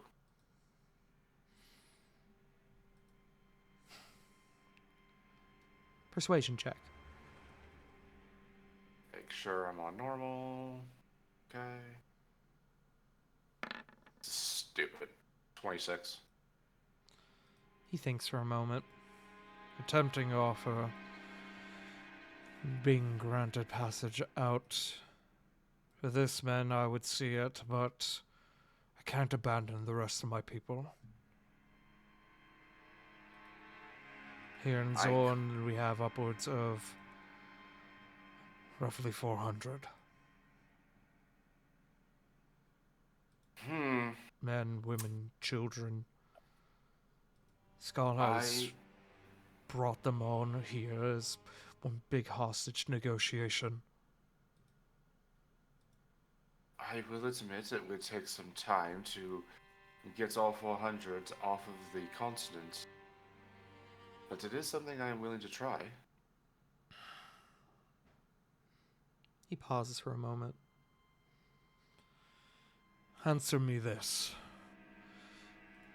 Should I let you through and you'll complete your mission, can you guarantee Skull's downfall?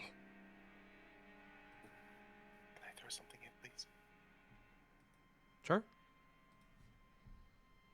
On hearing that, Flit is going to walk up, and she's going to pull something from her coat.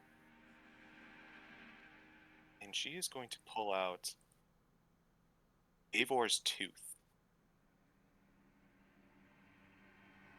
You see what this is? Ooh.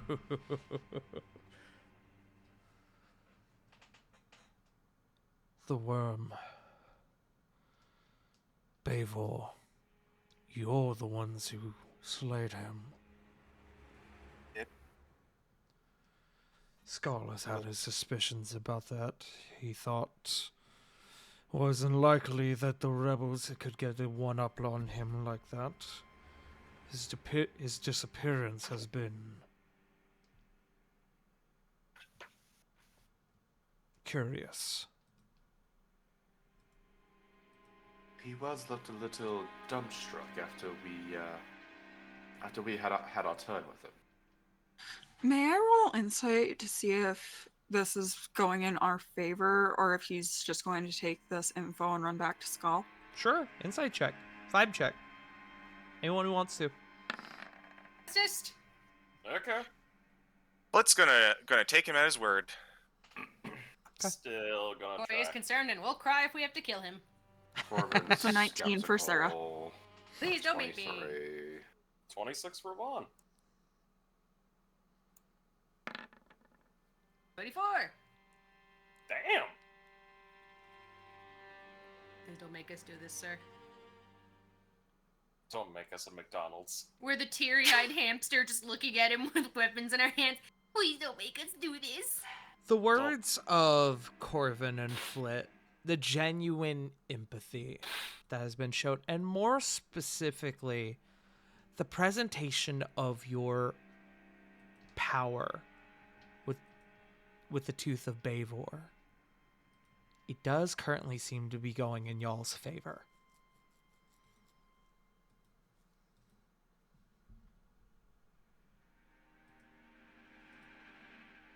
If we can take out one general... Actually, now that I'm thinking about it, 2 have failed by our hand. We can... I can't guarantee that we can fell Skull, but we will damn sure try. We have the means, we have the mission. All we need to do is just produce the results, no?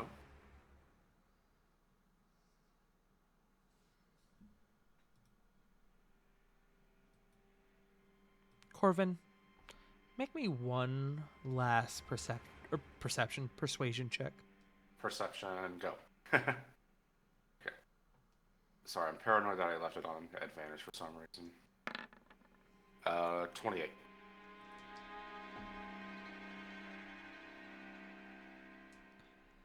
Yaros, who has been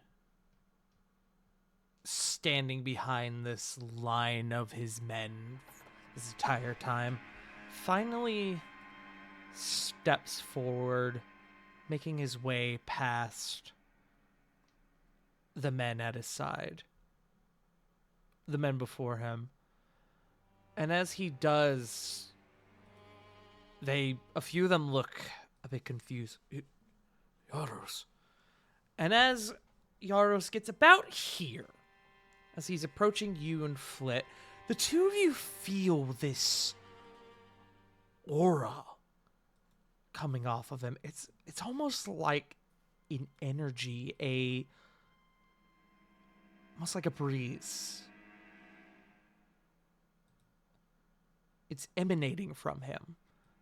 And it becomes more intense as he approaches you. It doesn't hurt. It doesn't feel like anything except almost like a tingle at present. One that increases lightly in intensity as he approaches you. I don't seek the destruction of my people. And I know that's legions under Skull is merely setting back the clock. Skull must be felled. I know that to be true.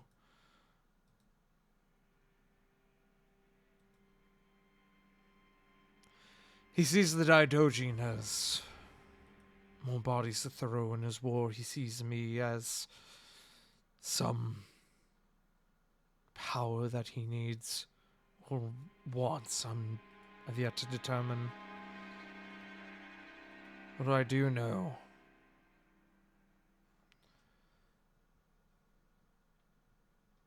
either path means sacrifice and death. But you adventurers, you slayers of the worm, you provide me with some glimmer of hope. And he puts his large hand out to shake his empty hand, his right hand. Can I have one last insight to determine if this is genuine? Yeah, go for it. Anyone who wants to. 31. Seems to be genuine. Fuck it. There is no future for the Daidojin without bloodshed. But this path that you guys have set before him, it might at least be one that doesn't lead to extinction. Corvin will produce his hand. You have my word as a Fae of Nevillis and a loyal servant to the Archfey Drilla Ashanari that I will fulfill my end of this bargain.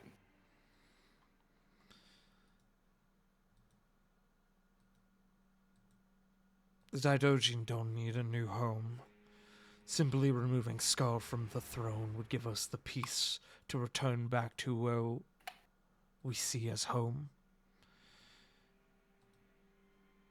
I could also do you one better. I could send word out to the general of the Asterios army to not harm any of your people. And I shall do you one better. When war comes. And he as I nearly knock over my water bowl. Oh, fuck. And he reaches back after shaking your hand and takes out what looks like this, almost like a scroll case. Take this. He holds it to you. Once you have infiltrated the city, take this. Point it to the sky and remove its cap.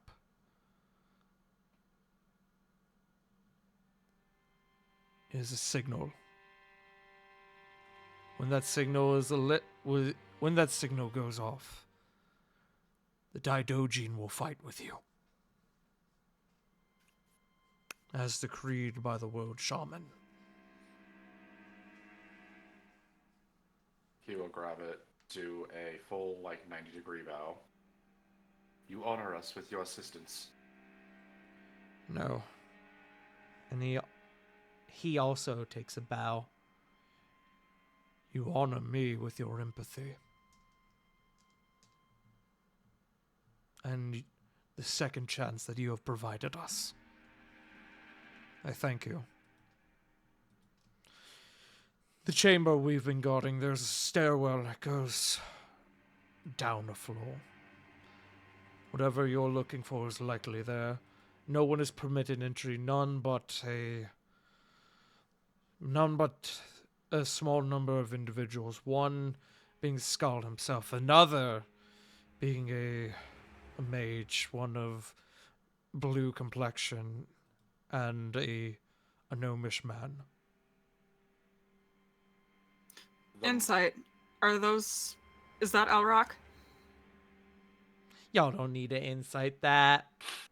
Y'all The already moment- know. The I'm moment, looking. the moment a mage with blue complexion is mentioned, not even a split second, Corbin does the Excalibur face. I was thinking that. God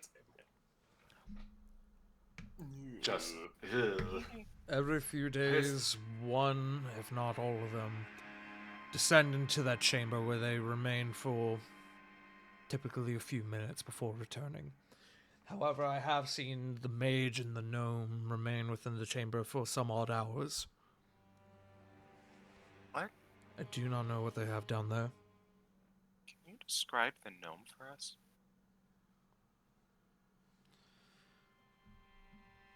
I need to roll something.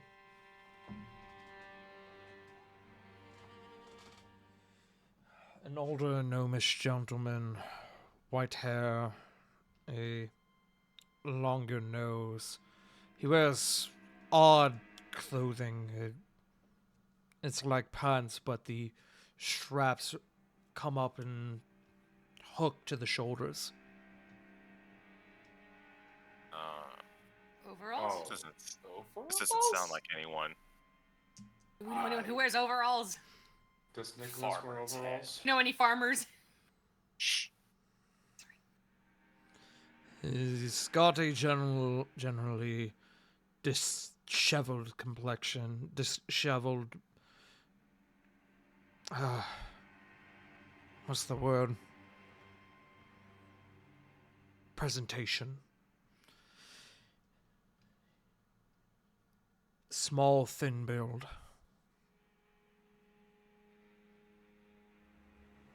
Does that sound familiar? I don't know, guys. Does it? Who wants to make history checks? Yeah, I'll do Yeah, I'll I do guess it. it. so. Especially since we saw Corbin would have seen him within the past month. 17. 9. Checks out. Nat 1. Or Nat 3.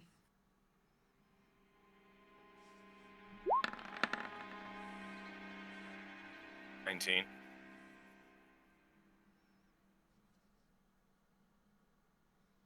Anyone else?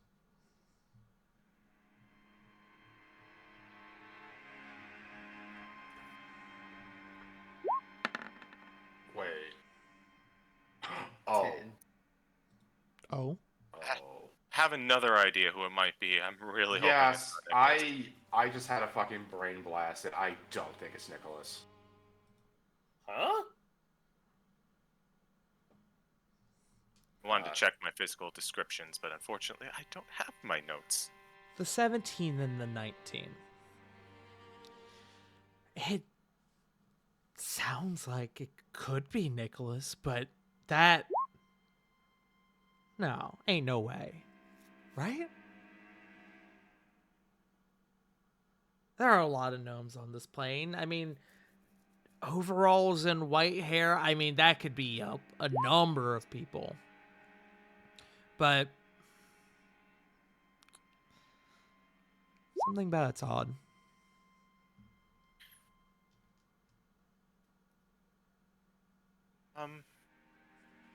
One follow-up question. When was the last time any one of them were down there?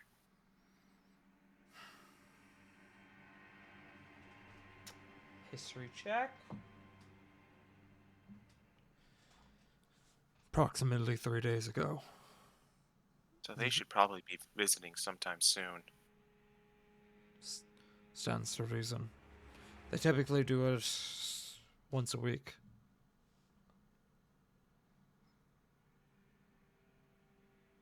Three days ago, once a week.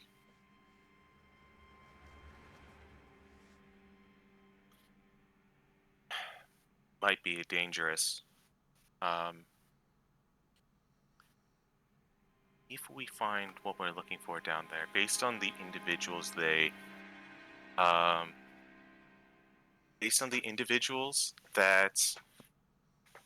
you mentioned, what we know about at least one of them, whatever's down there is highly destructive. I'm concerned about your safety. If we were to destroy or even just sabotage this, then how would that impact you if we get past you? Obviously, we want to make sure that you're safe as well. But if they come down and find out smoldering wreckage and you let us through,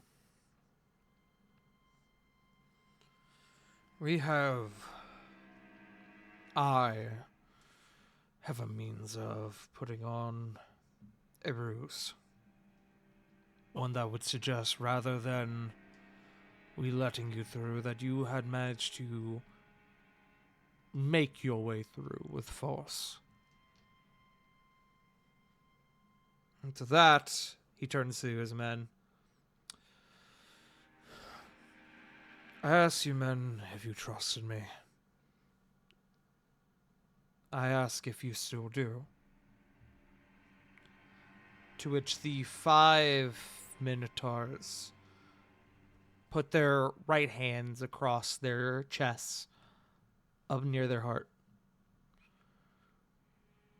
We follow the world shaman. Liberty, freedom, or death. I apologize then for the pain I'm going to have to inflict upon us, but that is a conversation for a little bit later.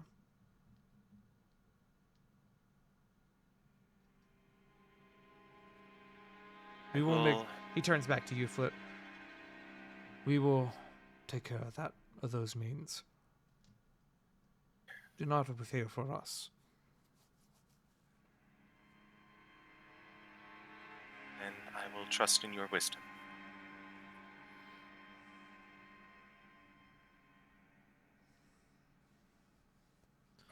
Corbin will hand off the scroll tube towards Flit. I feel like this is more appropriate to put in your hands. Flip will go ahead and hold on to it. I'll add it to my inventory. Now, I don't know how much longer this chamber will remain empty.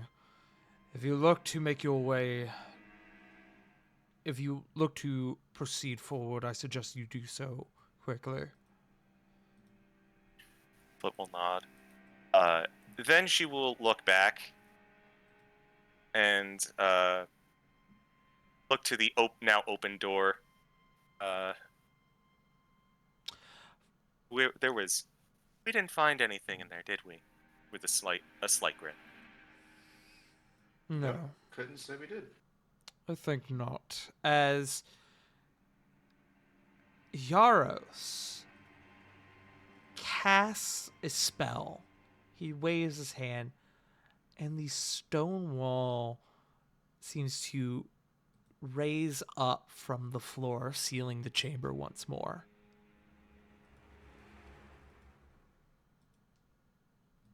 Man. But we'll look to Yaros, give a nod, and then look to everyone else, and especially to Cage. Cage comes forward, and he steps up to Yaros, and there is two cages on top of each other could not equal the height of Yaros. But nevertheless, he steps up to Yaros. Yaros bows his head. I meant what I said about your father. Him and I have exchanged pleasantries on more than one occasion. He's one of the few that knows the true location of the Daidojin.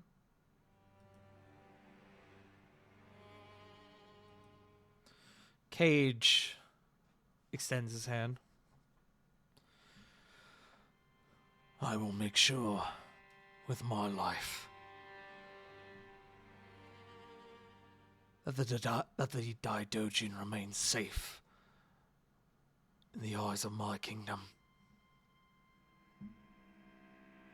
To which Yaros nods, and him and Cage shake hands. You have my word. I thank you, my liege. Now, all of you, you really must be going. There should be a guard change soon.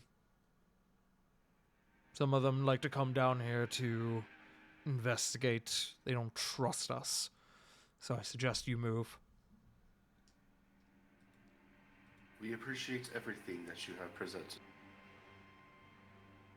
Yeah, Corvin will just. They said towards the north, right? Yes. So above game, that room that they were hanging out in before, that's where y'all are going. Okay. Okay. I wish you all the best of luck. Gods know that we will, spirits know that we all need it. So, Guard, hey, I can't move my token. you can't move your token? How about now? No, I can. Thank you. Okay. If everyone wants to Sometimes- kind of bundle up together, I will warp y'all to the location in question. Bundle. Occasionally, if you're like off the map or in unexplorable darkness and you're overlapping that, it can affect your token. So that's probably what happened. If everyone looks back north, you'll find yourselves in front of that door from before. Except the door is now open. Hello. Inside a octagonal chamber, slightly, very slightly oblong in shape, not symmetrical. 4 large columns hold this chamber up. And this chamber is sizable. This chamber, the ceiling is upwards of maybe 30 feet up, similar to that of the chapel that you saw before. And it's a domed ceiling. There are also 2 large statues on the northern and southern end of the room.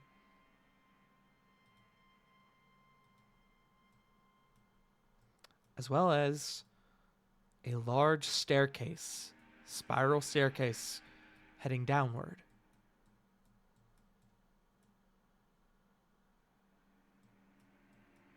We'll make her way towards the staircase, knowing that time is of the essence. Cage will join you. Corvin follows. Sarah will take just a quick look at the columns, see if there's anything special about them. The only special thing about them is that they do not share the same design and craftsmanship of the other columns you have seen on this floor. They are pretty bog standard stone columns. Whether or not that is indicative of anything, you're not sure. Would we happen to know what they look like? Like the form? Of the columns? Yeah, of the statues, my apologies. Oh, the statues appear to be of large reptilian creatures. Hmm. Not quite dragons, not quite lizard folk.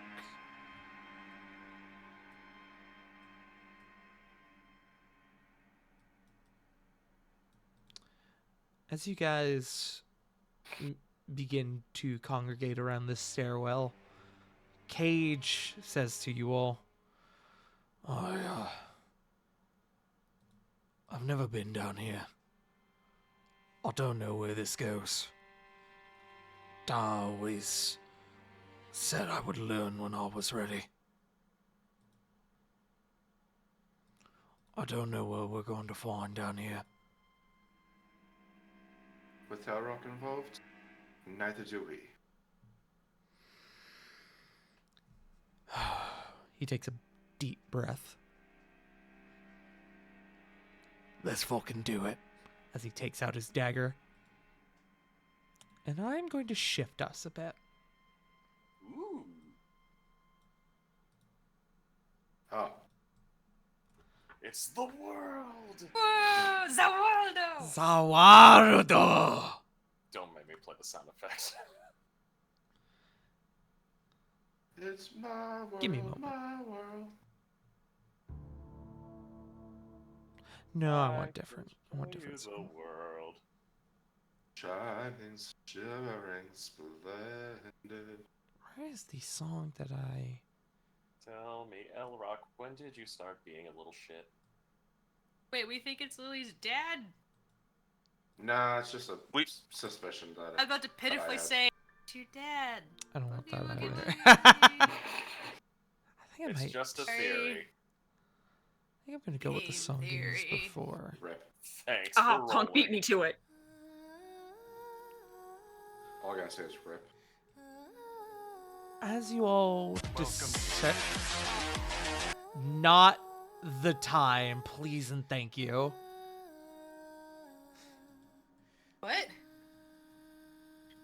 As you all descend down this spiral staircase, it opens out into a staggeringly large chamber, stone all the way throughout. Before you sits two large pools of water in partial crosses, T formations, with the T originating from the wall itself. You see 4 mountainous dwarven statues standing alongside them, and before you, a series of thrones.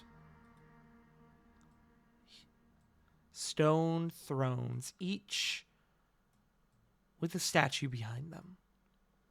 A statue of a dwarven individual, each one different, each one unique. Series of candles keep this chamber dimly lit, glistening off the water.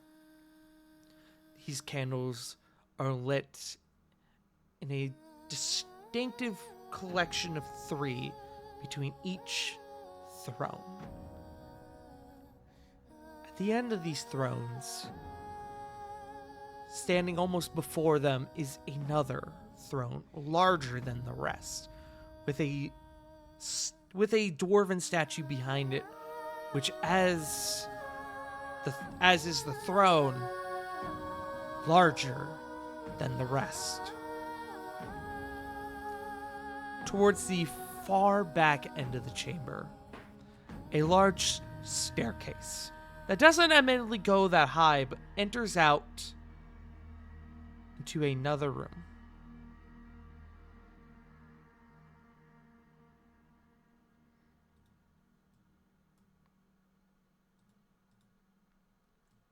Proceeding forward, I suppose, to this next room. You guys begin to make your way deeper into this chamber. You see that this chamber is lined with a series of large, beautiful rugs that are comforting to your feet amongst all the stone flooring that you've been walking on before.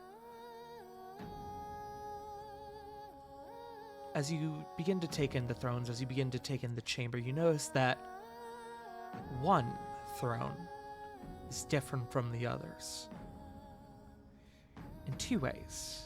In one, it doesn't have the statue. It doesn't have a statue behind it like the rest. And the other is that there is a figure sat in it.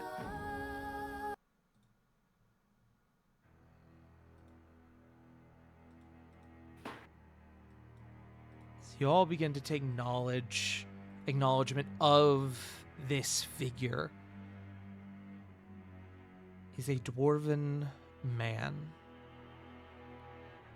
slumped back, hands at the side of the throne. And as you guys make your way forward, this figure seems to take notice of y'all.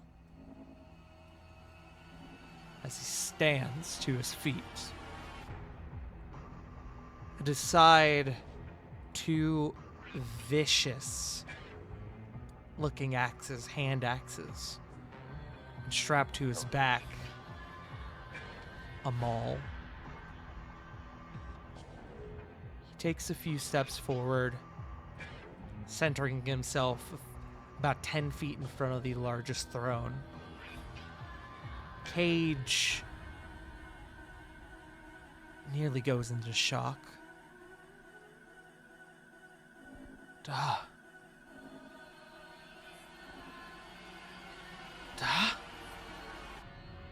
As he takes a step forward, the figure looks to y'all properly, and there is nothing but malevolence in his eyes. This harrowing gaze, a almost black smoke ever so lightly leaks from the corners of his eyes, which glow this unnatural green. His skin, from what you all have seen before, is naturally tan, but it's almost like a shade of gray. Cage looks at this man. Why the Forge? What do they do to you? Does this line up with what we've seen of Ariana and Aurelia? It sure does. Piss. I'm so sorry. Unfortunately, the enemies are very proficient in raising dead. Nothing is sacred. They're assholes. My son comes home. As you guys are presented, and I'll share the handout of the original character, but is not the man you see before you. As you're presented with Doromir Stoneheart. Oh man, this guy was tough. Oh, this man looks like he could fell a mountain with a look. This man is just giving me Gimli energy, but like serious.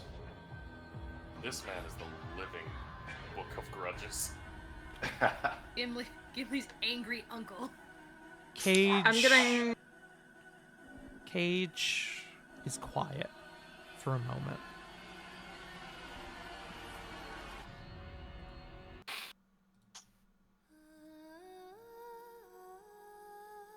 I'm sorry, Da. I shouldn't have left. You see their tears beginning to well in the eyes of Cage. I wasn't ready for the throne. I was scared.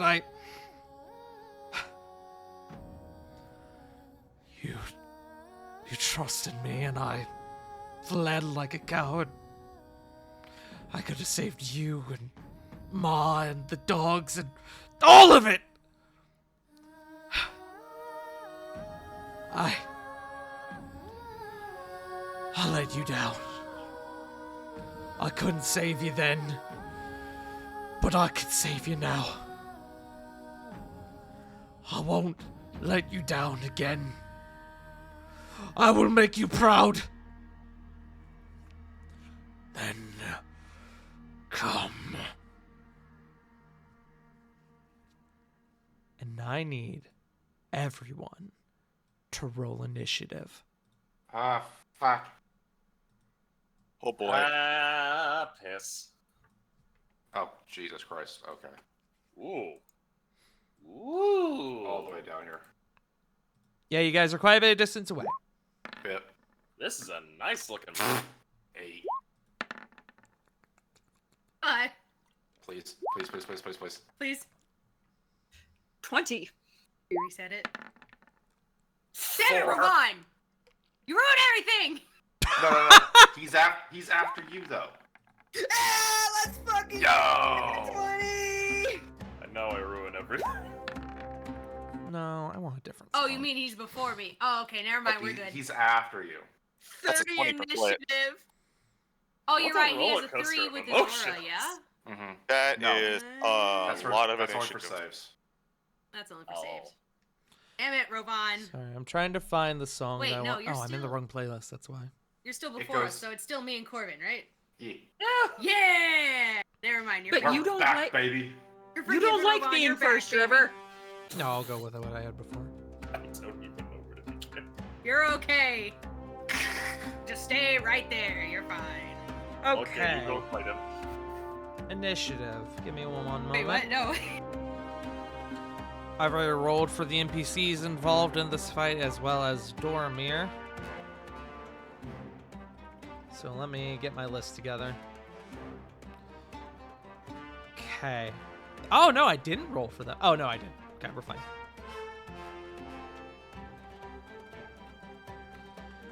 By the way, good news, guys. Diana in double digits once again. Woo! Oh, Hooray!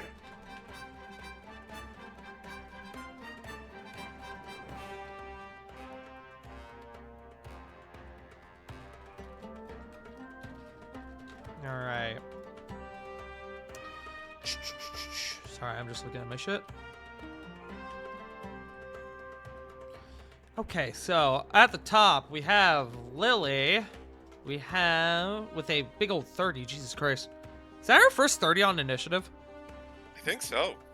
No, I think I've gotten a nat 20 on initiative before. Okay. Flit, I see the 20 and the 17. Yeah. Is it a 20 for you? Yes, because advantage on initiative. Okay.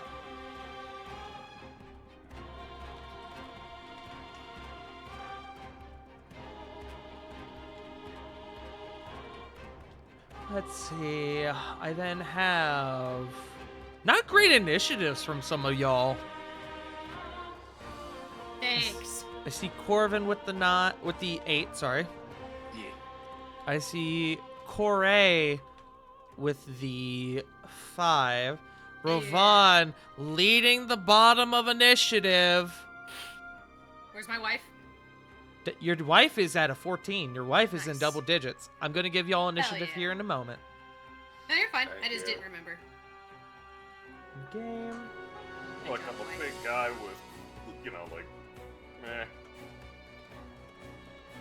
As we begin initiative, at the top, Lily, Doromir is on deck. Ooh, he's fast. He also rolled really well on initiative. God damn it! Fuck! I hate you. I hate you and Punk, Joe. I hate both of you. All I gotta say What? is, finally! Yeah! You just This realized day we're back? has We're come. back, baby! We are So so. Lily is gonna move there. We're so back. It's And so- then immediately throw up her Awoken Heart. Okay. Woken Heart going up. That Nope, is my that's the wrong bonus one. Action. And then I would like to cast Shield of Faith on myself. Shield of Faith. Okay. Alrighty. Boom. Shield of Faith. Is that your turn? That is my turn. Okay. Give me just a moment because I just realized I had the wrong stat block up. There it is. Okay.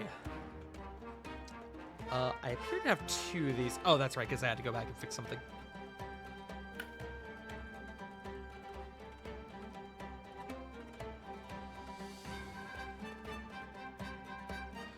Okay. Dormir. Dormir starts off by letting out this fierce cry.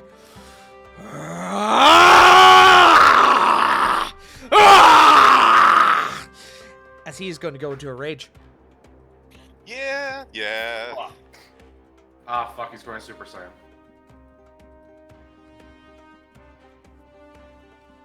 And he is going to move forward. What's your movement speed, my man? Yeah, that may, huh? As he gets here, he takes the two hand axes at his side. And Lily, you see as he throws one at you. And he's going to do this reckless, granting himself advantage. Which is good because he rolled a 2 on one of the die. Lily, that is a 26 to hit. Yeah, that's gonna hit. Okay. Bitch ass hoe. Ups my fucking AC. I know. Scoops it by 2. These... Lily, you are going to take 22 slashing damage as this axe sinks into your shoulder, and then something strange happens. As it sinks into your shoulder, you blink for a moment as you recoil in pain, and as you regain your senses, he is in front of you. The rest of you see him like he's the fucking 4th Hokage. I was just about to You post He son of a bitch. blinks. I was about to. He blinks from the spot that he was, and when this axe strikes Lily, he warps in front of her. And then Lily, he continues this onslaught as he's going to throw 2 more attacks at you. That's higher than the first one. That's a 35 to hit. higher. And then that third one is a 31 to hit. Yeah, that'll both hit. I'm going to give you all the damage in total. Lily, that is total 54 slashing damage. Ow. That's the whole turn. That's action. That's bonus action. That is his... Oh, also one more thing. When he lets out that cry, following it is the underlining roar of a bear. Take that as you will. Some of you probably know.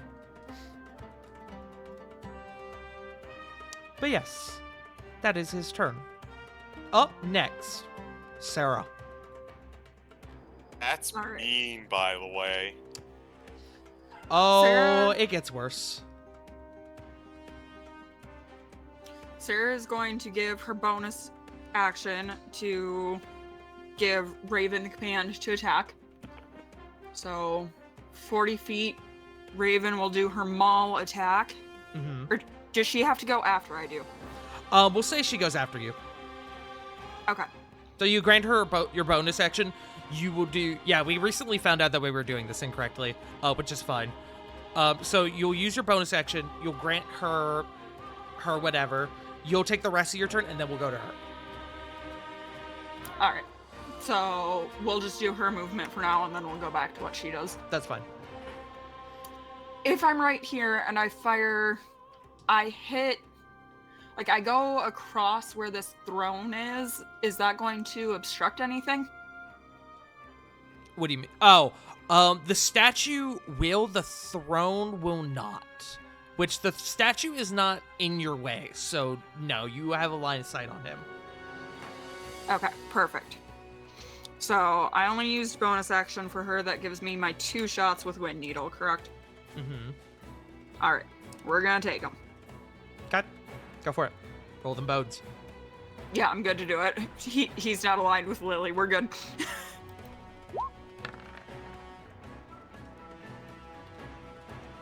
$25 to hit. That will hit. Roll damage.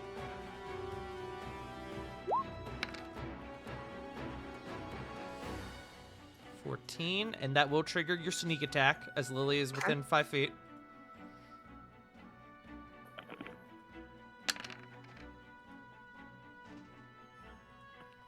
Okay, so that's upwards of 23. 17 to hit.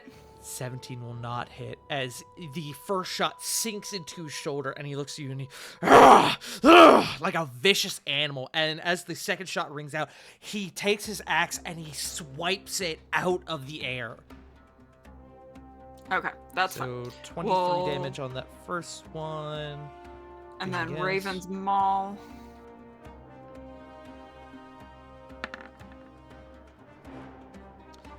Natural Oh, 20. nat 20. Okay, roll damage. Question. I think I know the answer to this. Raven's attacks, those count as magical attacks, right? They do. Oh, wait, Raven- for him it wouldn't even matter. Okay, continue. Raven also has pack tactics, so because even though she's not directly across from Lily, she is within 5 feet. Mm-hmm. So she will still, well, not that she can top 29 on advantage. Oh, Lily, also, I need 3 con saves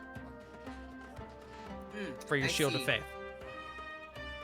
And Raven gets an extra 1d6 because of her charge. Mm-hmm,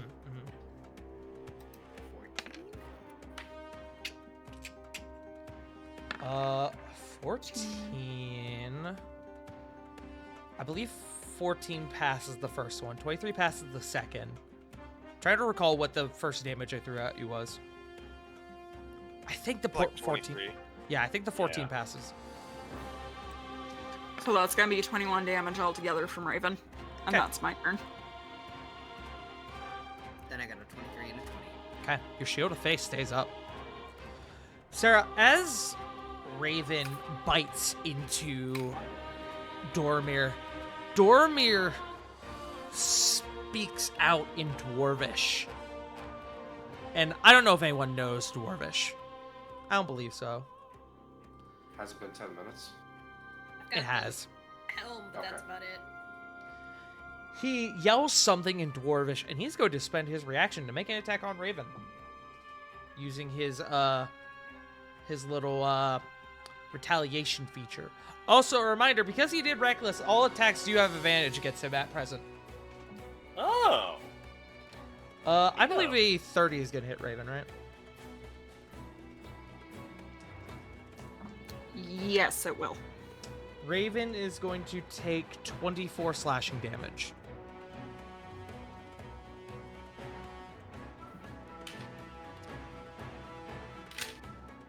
Alrighty. There's also another thing, Sarah. As these hits are beginning to sink into Dormir, you see that they're making impact, but compared to the normal person, you don't know if he's like dense as fuck or what, but they don't seem to be doing the damage you want them to be. Even your wind needle, as it comes out on the other side, it seems slower than normal. Raging is a bitch. Anyways, up next is Flit. Okay. So Flit would like to move up here next to Dormir. Okay. I would like to make a perception check for something. Uh-huh. I would like to see if he has a brand on him. Perception check. Your first check is free. Advantage. Sentinel shield. Ooh. 31. So I see the natural 20 on the die. Shouldn't that be a 32? Why is it a 19? What the fuck? It shows a 19 on my side. I don't know. Yeah, I'm That's a looking at the natural 20 die, on my at the side, though. physical die right now. It's a natural 20, but okay, weird. Yes. 31. You do not see, because you're still facing him, and he's still somewhat facing you. You don't, on the front half of him, you do not see a brand. Okay. That's not to say there's not one on the back of him, though.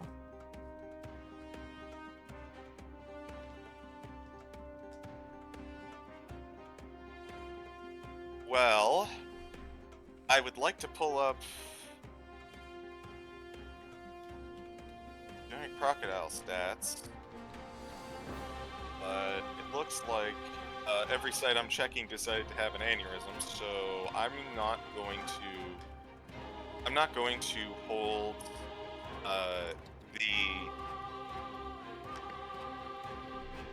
going to hold my turn and check. I'm actually going to use my action to dash to the other side of him and check for a brand again. Okay, bonus action. So you're using your action to dash. So bonus action for the second perception check.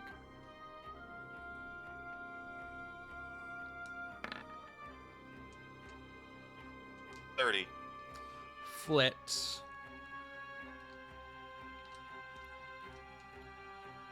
You recall what happened before with Corvin and seeing the brand on the back of his neck. This, you do see a brand. However, this one you see before you is nothing like the one you saw on Corvin. The shape is similar, yes, but it's... what's the word I'm looking for? It feels more emblazoned into Dormir than it did with Corvin, and you can see it sprouts past his neck and down his back, out of sight as it goes underneath the clothes that he's wearing.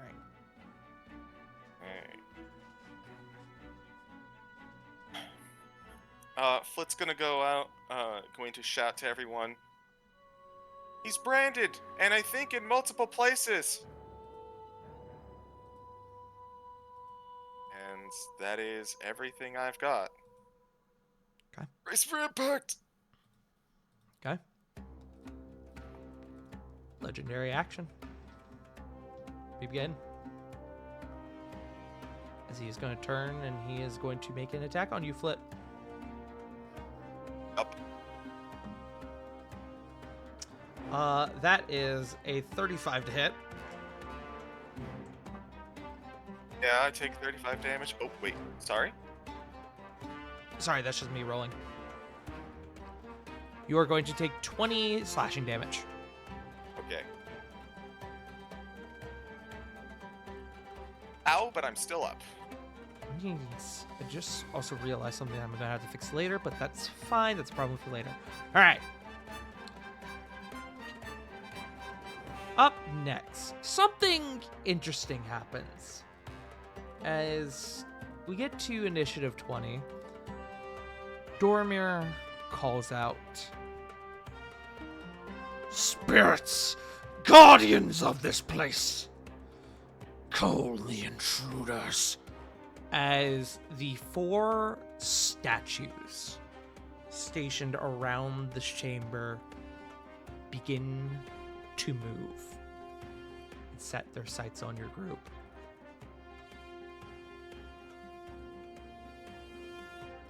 As the 4 dwarven golems enter initiative. More on that later. I'm having PTSD, guys.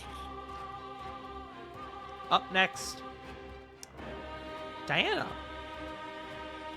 who is going to see the beating Lily just took, with all due respect, and is going to go ahead and expend a charge on the Rod of Resurrection to cast Heal on you.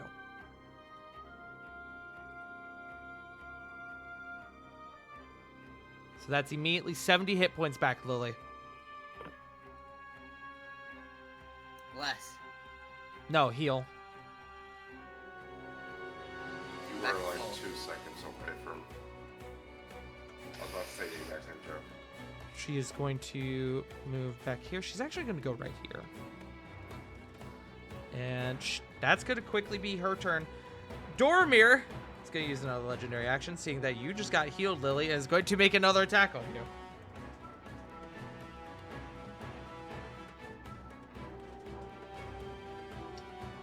That is 29 to hit. That'll hit. That is 25 damage to you, Lily. I need another con save. Okay, parry. Like to parry it. Yeah. Roll your superiority die. Add your dex modifier.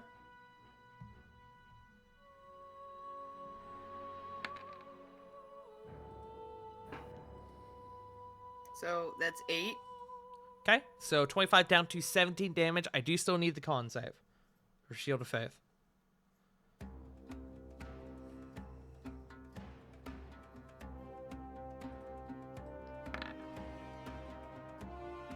24. 24. Okay. That passes. Up next is Cage. The golems are on deck. Which I will add those to initiative. Y'all's initiative.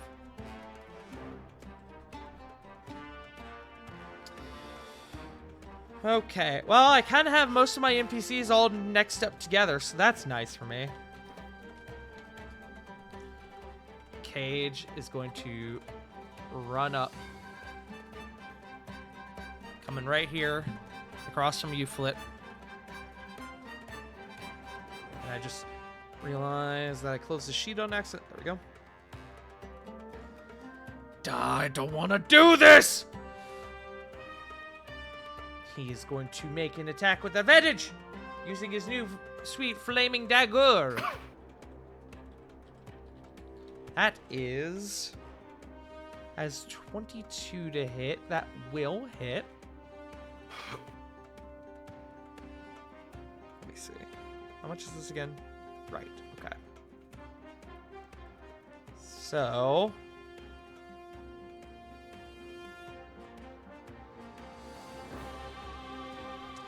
how many of these do I need? I need this many.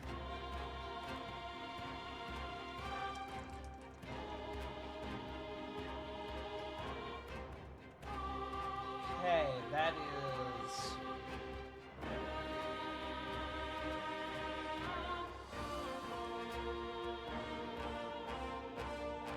my brain will work correctly. 8 piercing, 7 fire, and then with sneak attack...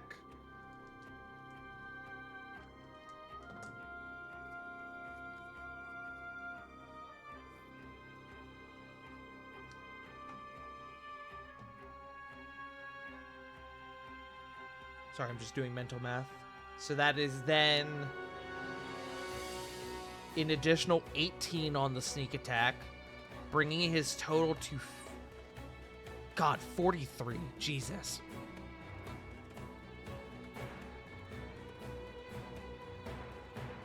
No, sorry. Right? No, 33. God, I can't do math.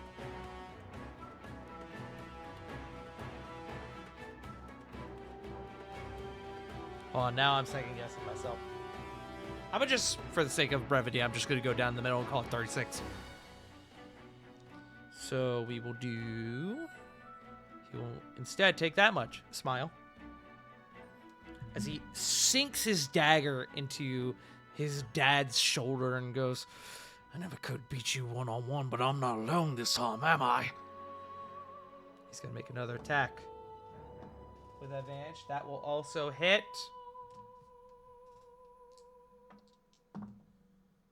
No sneak attack this go around. Right? Wait, hold on. What kind of rogue are you again? Did I make you swashbuckler? I think I made you swashbuckler. No, I made you scout. That's right. Disappointing.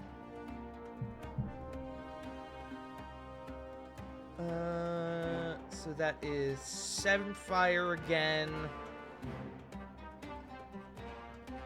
7 piercing.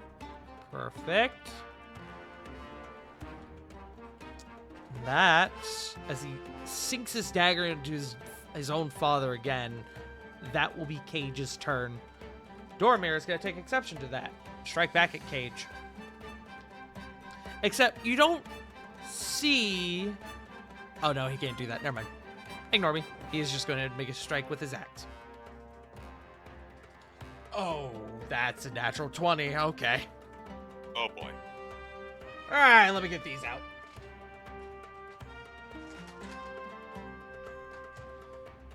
Well, if it was going to be anyone, it was going to be against his own son, right? Cage just... I feel Vet Solon reaches out to Cage. He just has terrible luck with combat. That is 35 damage to Cage. Whew.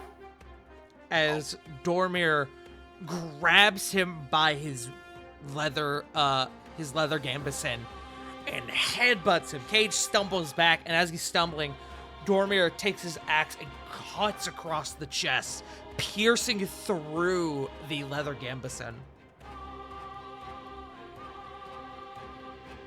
Alright, that is Cage. Up next are the golems. Wow, I really just have everything lined up together, huh? That was not intentional. Okay. The golems. This one is going to dash. He's going to get there. This one is going to dash. Actually, he might not need to. Hold on. Hold on. Hold. Oh! Hey, Sarah. Golem is going to make... Fuck. He's going to make 2 slam attacks against you. Can I interrupt with something? Sure. This is something that I don't think any of us have, like, made mention of. So I feel like it's okay to bring it up here. Don't you have an ability, Sarah, when something approaches you? Are you thinking my skirmisher ability, where I can move half my speed as a reaction when an enemy ends its turn within 5 feet of me? Have to end its turn? Or is it end its movement? It says end its turn. Ah, okay. Never mind. I'm the big dumb. That's okay. No, you're good, because you're right, we had never brought it up before. It will matter here in a second. So one of those is a 16. I don't think that hits. It does not. The other is a 26. I think that will hit. It will. Okay. As he comes up behind you, and with his first strike, he brings his axe down and he catches you. You are going to take...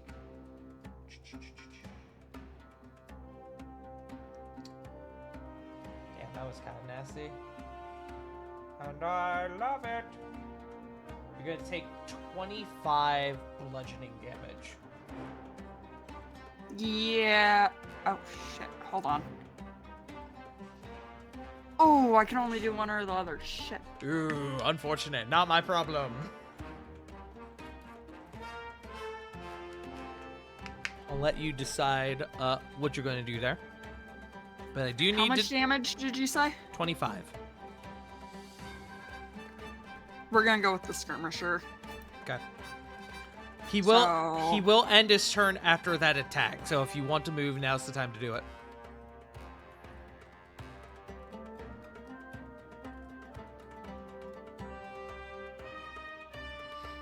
$45. What would that half down to? 25? We'll just say 25. For the sake of ease.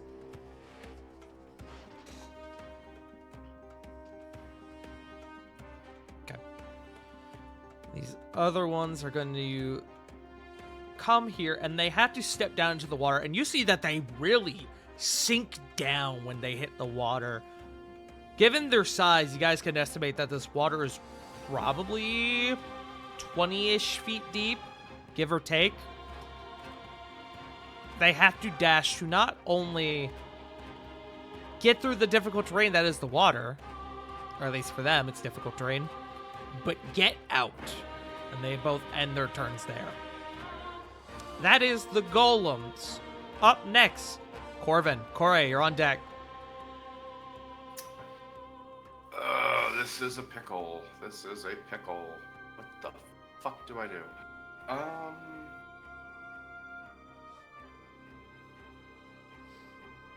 Well, at least I have disadvantage. So what I'm gonna do is, the guy that's coming in closer here, that guy. Yeah, he's getting shattered at 3rd level. Which one? Sorry? This dude. Okay, The I one. didn't see the first ping. You're good.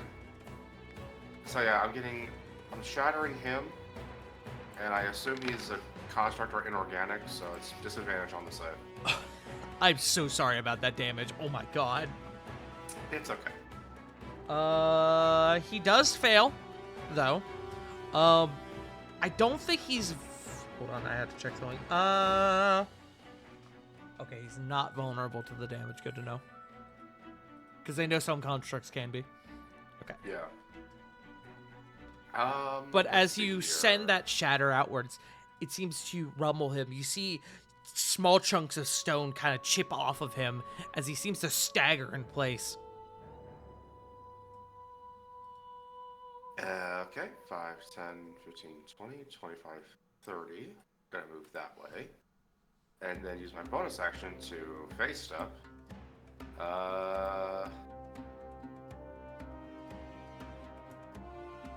Not stupid. Right over here behind Flip. Okay. There, your turn. Action surge. I'm kidding. Yeah, that's Oh, don't joke. I almost gave him action surge. Yay! Yay! Yeah, that's right. So, last legendary action, Dormir is going to throw one of his axes at you, Corvin, seeing as you are within range. I made it a bit of an oopsie there, Your Honor. Yeah, you did. That's another natural 20. I will silvery barbs. Okay. It's not a natural 20.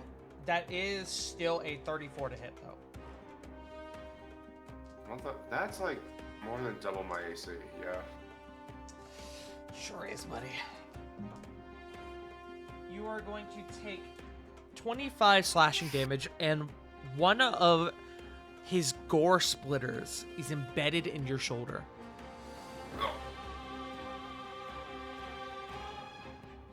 It has no effect on you. Not immediately. Corey, it's your turn. Ravon's on deck.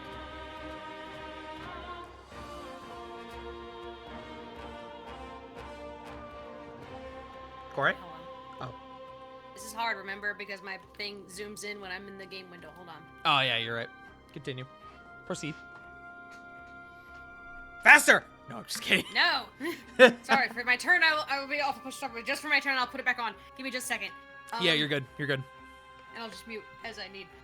Yeah, it's fine. Aim. If you guys need to turn it off during your turns for sake of ease, that's fine.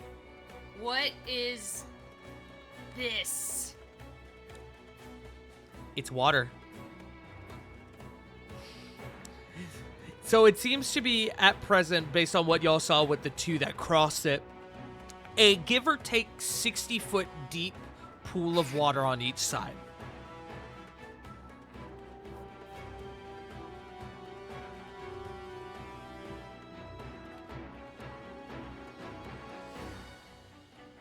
Water walk. Water walk. Okay.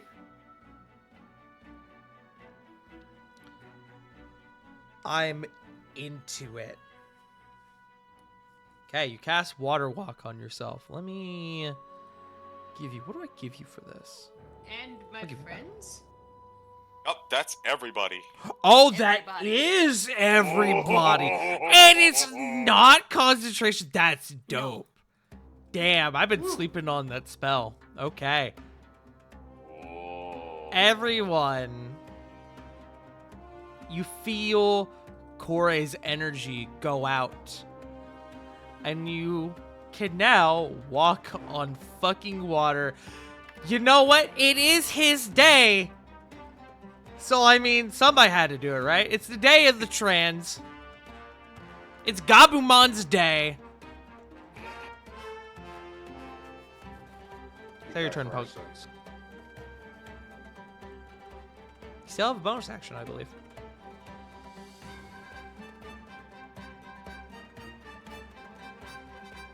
I do, but...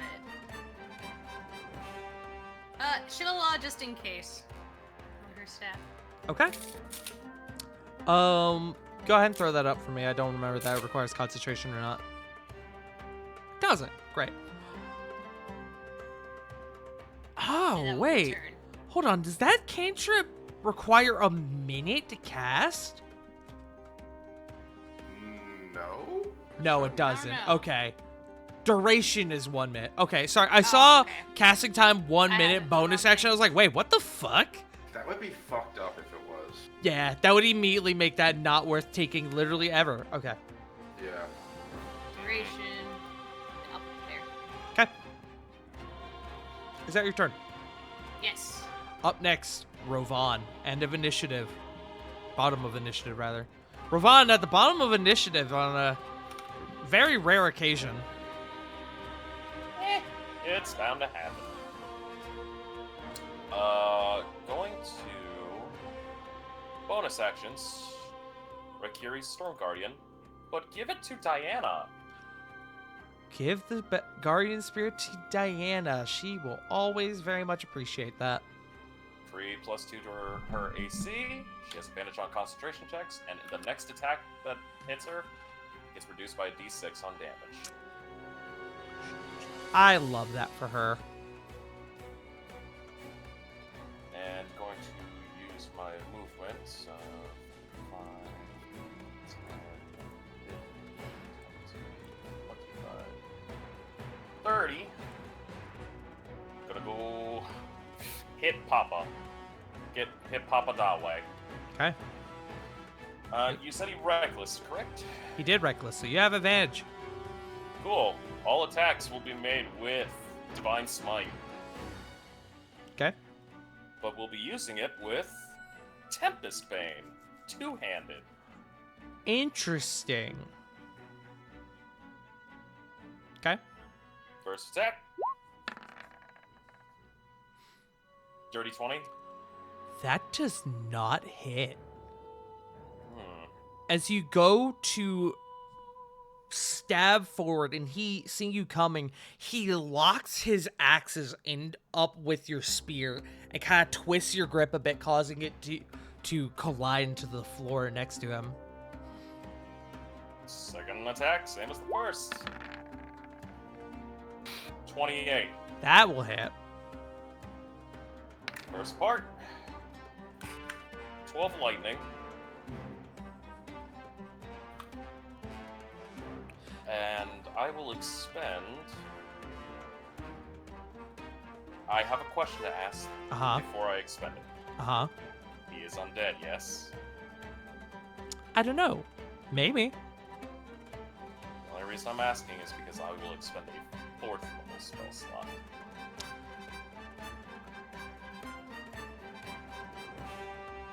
Go ahead and roll your normal damage.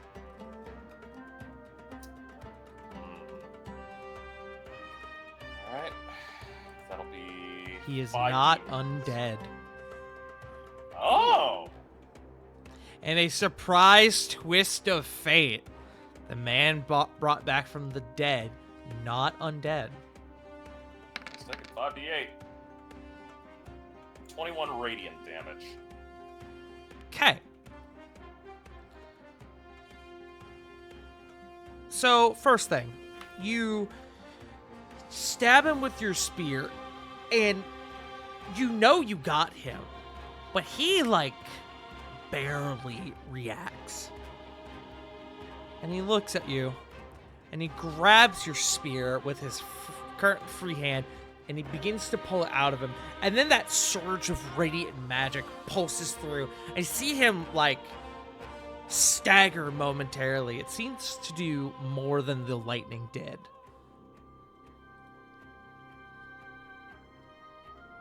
And that's not just because it was 5d8. But understood. I need to do some math. Quick question. Mm-hmm. Would the rest of us realize that the Radiant seemed to do more damage? When I say it did more damage, it simply did more damage than the lightning, which what I'm projecting to y'all is that the lightning did even less than what you were prepared for, with him already having a resistance smile. It's hard. Uh-huh. With... this is gonna be kind of a weird question to ask.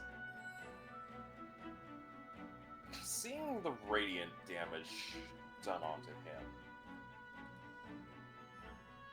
would I be able to insight and see, because Ravon would normally expect, if he's dead, it to do more oomph into the power department. Uh-huh. Would I Go be ahead and able to roll me insight with advantage. You got it, Chief. Oh, you son of a bitch. Fuck Hey, that's you, fucking weird. If he's undead, that should have done more damage, right? Uh-huh. Right? There's a pause, but still going at it. That's it for me. The end of this round.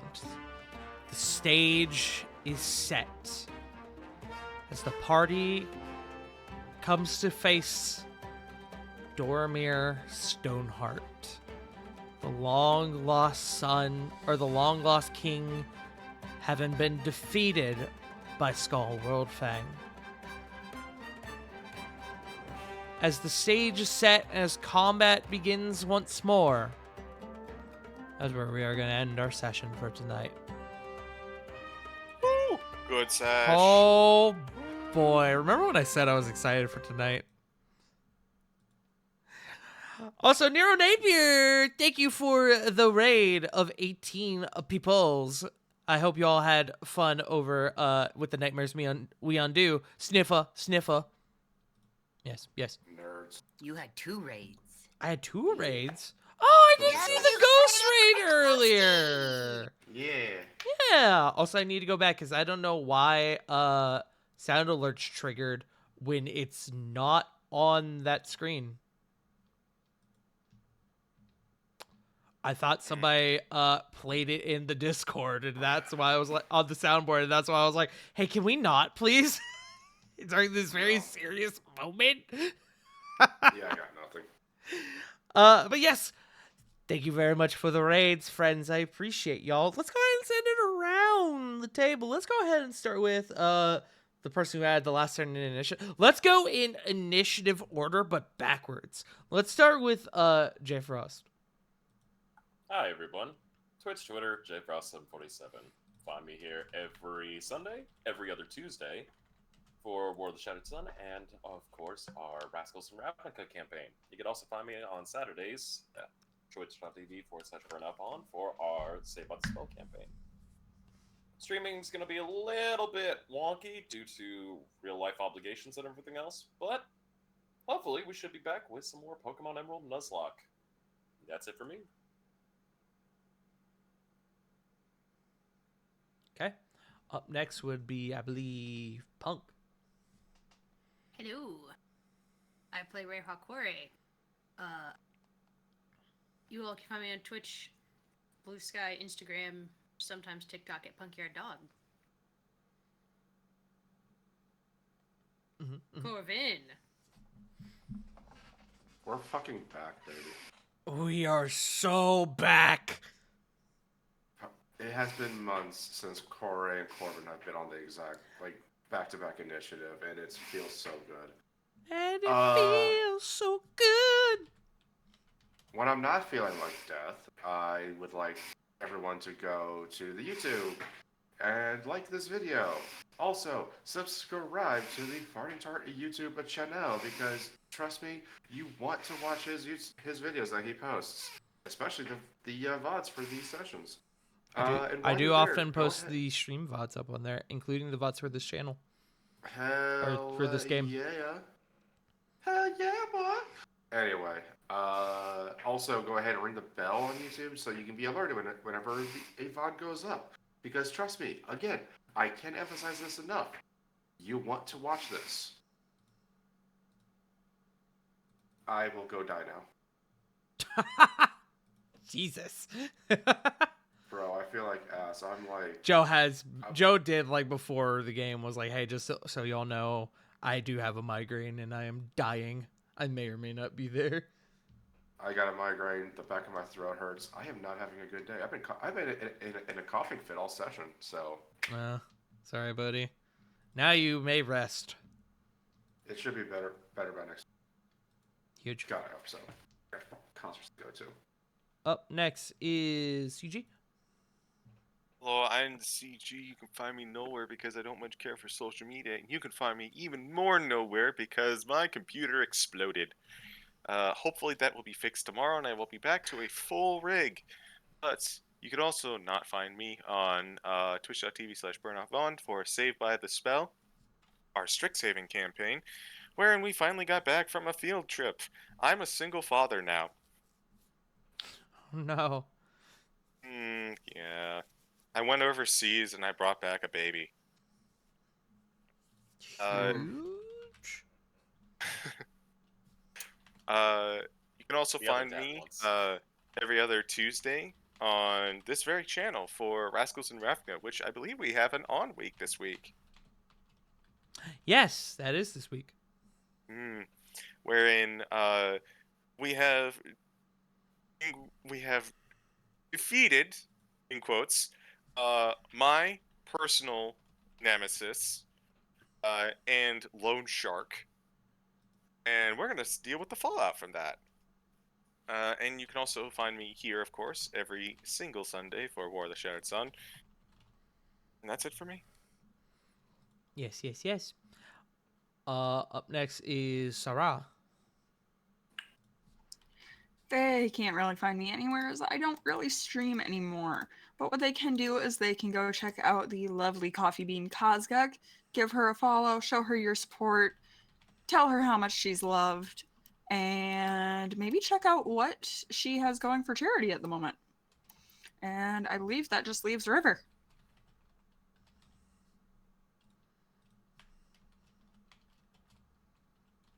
River? Sorry, was trying to look for something on my desk. Oh. You can find me at twitch.tv/wickedriver97, where I'm eventually gonna be back. I keep saying that. Shit keeps happening. Today's Trans Day of Visibility. My Let's homies, go! Woo! we Perceived. exist. I'm being perceived. Fuck y'all. Gee. River is officially 37% more perceivable. But I'm gonna come back eventually. Yeah, that's me. Tart. We're just Lee, good old brother, huh? Hey, how's it going? My name's That's on Tart.